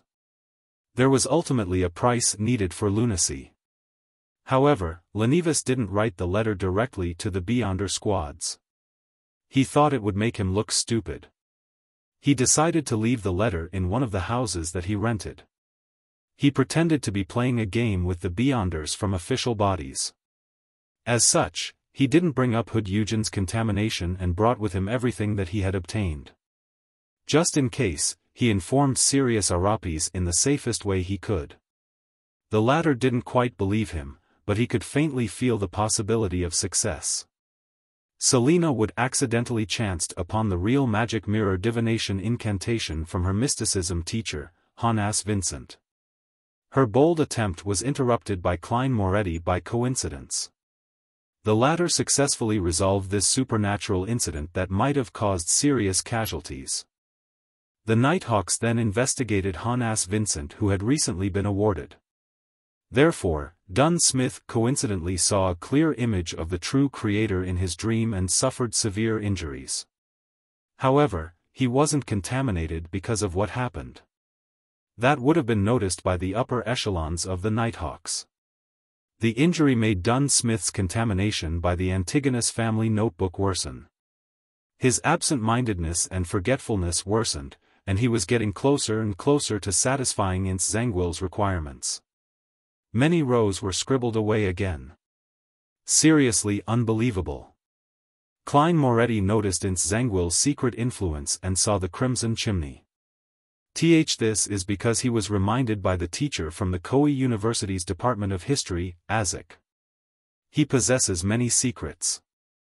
But even so, it's astounding enough for Klein to discover actual clues. It's unexplainable. Regardless of the reason, Ince Zangwill continued to act, and the story continues. Klein coincidentally ran into Sirius at the library and had no choice but to kill him. Hence, the clues leading to Lenivis were abruptly severed, and the discovery of the problem was delayed. Klein met Megos, but his spirituality stopped him from observing her closely. However, he didn't notice the subtle abnormality. That is logical. Our stories aren't made up randomly. He searched for the red chimney, but he always opted for a route that didn't include his target. Maybe in another 2 or 3 months, when he was on the last batch, he would find the real red chimney house. Rows and rows of writings were scribbled away, more than all of the previous rows added together. Dunn Smith's problem was alleviated. His condition obviously became better. He actually mastered the acting method.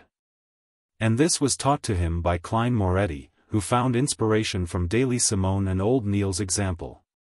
No, Ince Zangwill didn't believe that, but he could only change his original plans slightly.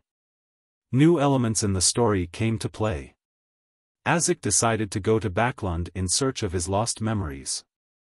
It wasn't long until Klein and Dunn found clues from Hood Eugen. In order to ensure that Tingen City's Conservative Party and New Party would be in complete opposition, Madame Sharon, who wanted to vent the accumulated madness after her transformation, decided to take the risk and murder Member of Parliament John Maynard.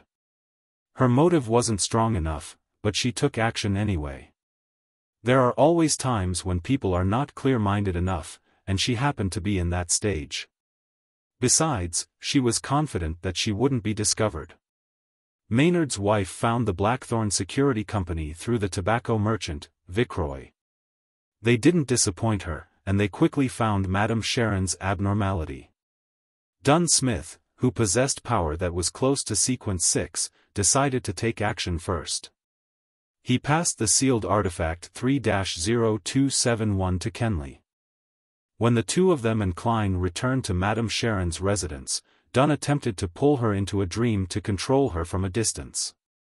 It was a good plan, but, unfortunately, Madame Sharon happened to have the statue of the primordial Demoness by her side. Hence, the Nighthawk's plan failed. Kenley reflected himself in the mirror due to his nervousness and saw himself.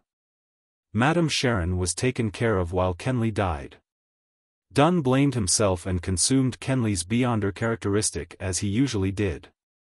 His digestion procedure was interrupted as a result and was delayed. As such, his mental state became unstable.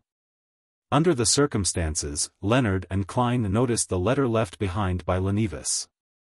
Megos received a baffling summoning and arrived at Zutland Street. She entered the Blackthorn Security Company, and the baby in her stomach was at a critical point in its development. It couldn't stop her urges. Dunn made a detailed plan, a plan that was right, but he made one mistake. If he steeled his resolve to Megos behind Cheney's gate, he would have stood a chance with the aid of the environment and the items present. If he wanted to wait for backup, he definitely shouldn't have just taken St. Selena's urn out. Unfortunately, Dunn's mind wasn't in the right place due to recent events, and he didn't think of the most critical point. A deity's son would be able to feel the threat of the saint's urn. Hence, It was triggered and started to absorb its mother's strength in a bid to be born ahead of time, even though it wasn't exactly ready. Azek was in Backlund, but he wasn't a traveler, so he couldn't rush back in such short notice. A few rows were scribbled away. Megos became a monster, and the fight began. With the aid of the Saint's Urn, Blood Vessel Thief, and 2 high-level charms that strangely appeared, Megos died and the deity's son was exorcised.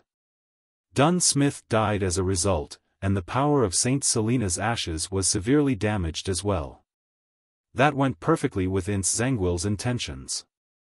Ince Zangwill didn't get a chance to showcase himself, but it didn't hinder him from achieving his goal.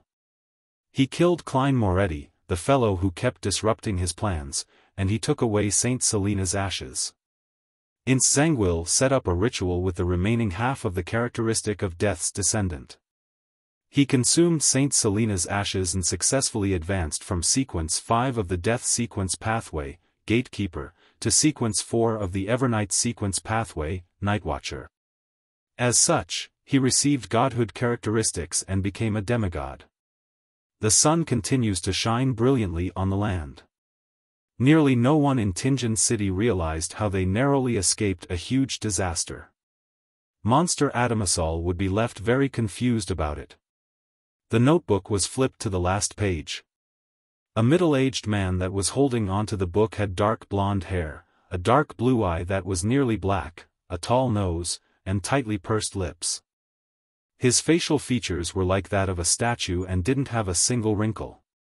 He held a classic quill with his slightly pale hand and wrote a line clearly without dipping into any ink. He ended with a simple sentence. Tingen's story ends here. The papers rustled as he closed the book, leaving only a brown cover.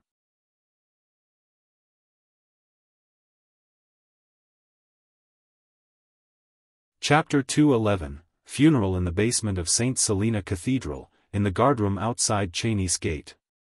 Leonard Mitchell was leaning on the back of his chair, his legs were propped up on the table.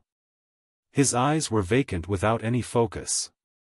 Even though he had been healed using ritualistic magic, he still looked terrible, as if he had obtained reprieve from a severe illness without fully recovering. At the moment, the powerful Beyonders sent by the Holy Cathedral were creating another seal behind the Cheney's Gate since the ashes of Saint Selena was lost. They had conflicting opinions, some wanting to fill in the gap of power using a new holy item, while the others believed that there was no need to go through all the trouble. After all, to the Church of the Evernight Goddess, holy items were rare and incredibly precious. What they suggested was lowering the presence of the Nighthawks in Tingen and transferring the artifacts with living characteristics or difficult-to-seal artifacts to the headquarters at the Cathedral of Serenity in Backlund's diocese, only leaving behind those that could be controlled more easily. They intended to send a telegram to propose a meeting of the higher-ups, to get a vote from the archbishops and high-ranking deacons. Leonard was uninterested in this debate. He felt as if he had become a living corpse, with no sorrow, grief, agitation, or excitement. He was abnormally numb. He didn't want to face anyone. All he wanted was to stay alone in the corner. Occasionally, he would feel puzzled about why the murderer would only take away Klein's Beyonder characteristic and leave Captain Dun Smith's one intact. Thud. Thud. Thud. Footsteps reverberated in the corridor. Sika Tron, whose right arm had been bandaged, appeared at the door of the guardroom. While Klein and the others were attacking Megos and attempting to save Tingen City, she and the keepers within Cheney's Gate were doing battle against a portion of the sealed artifacts. If it wasn't for the timely arrival of the members of the mandated Punishers and the machinery hive mind, or the eventual arrival of the reinforcements from the Holy Cathedral, she also might have lost her life. But even so, the elderly keeper failed to last until the end. He fought to his death, under the call of duty. Leonard, I found an unencrypted telegram in the captain's office. It was sent over by the Holy Cathedral, Sika Tron said. Leonard's green eyes moved slightly, finally coming to life. He faintly recalled the sound of a new telegram coming in, but the battle was about to begin. He and Klein didn't have the time to pay attention to it. What does it say? Leonard noticed that his tone was unusually raspy.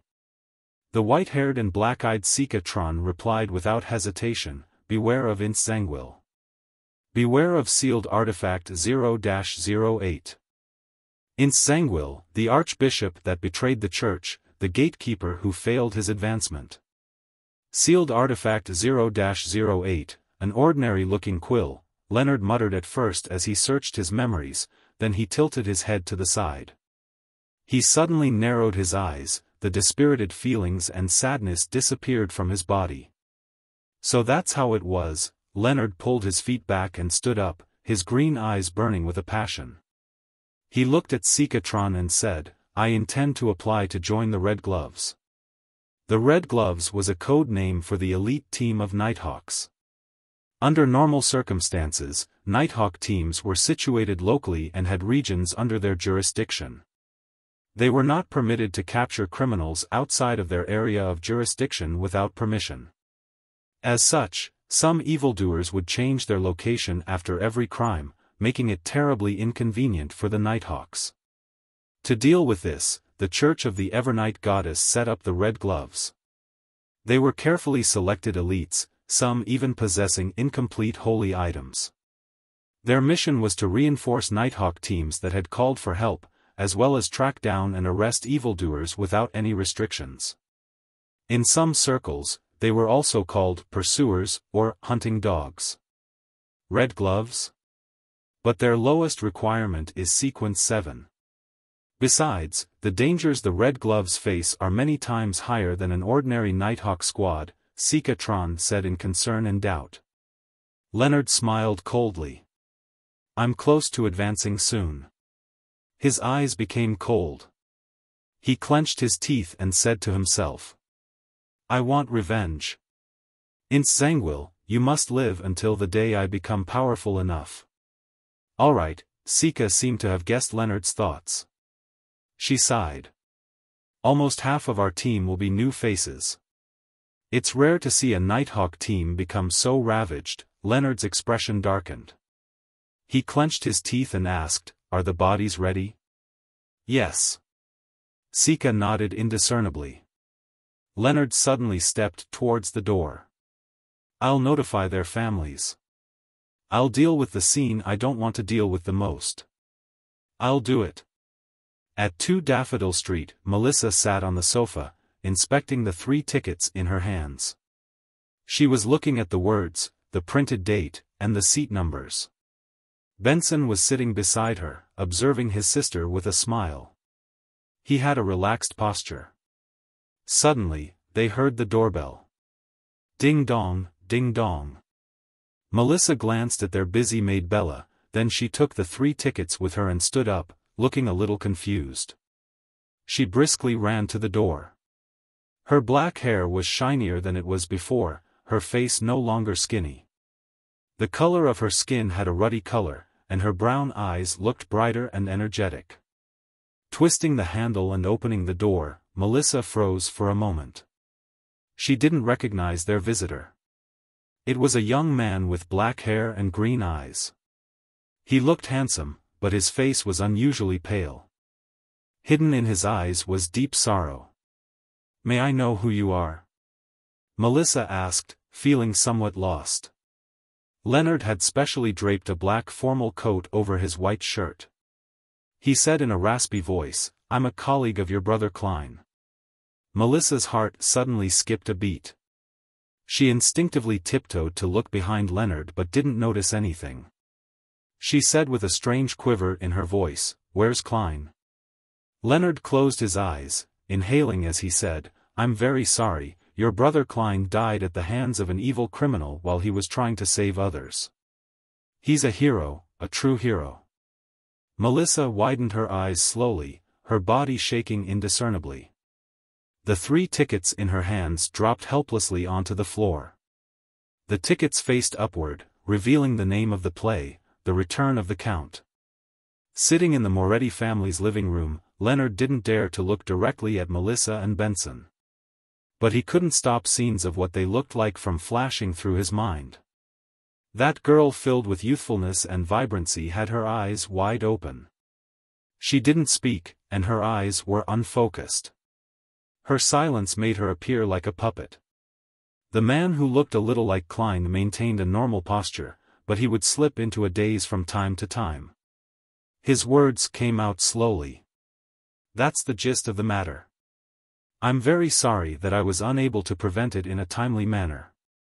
The Blackthorn Security Company, the police department, and those that he helped have promised a bereavement compensation of about £6,000, Leonard said, as his eyes darted around.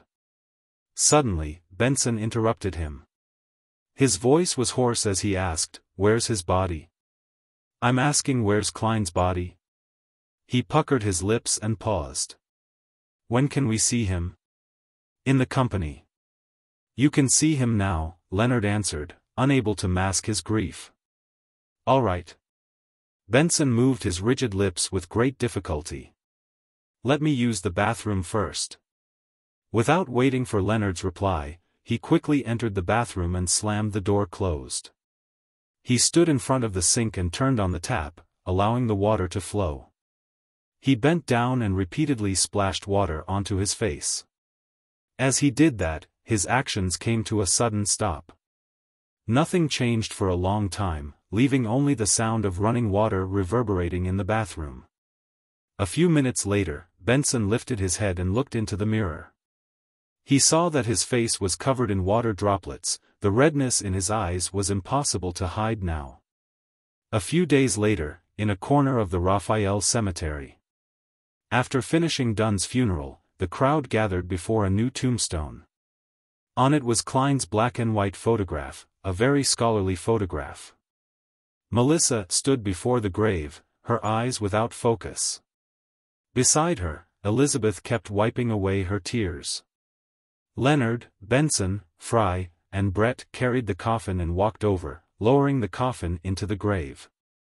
After the priest gave the eulogy and individual prayers, the grave was filled with soil, covering the black coffin bit by bit.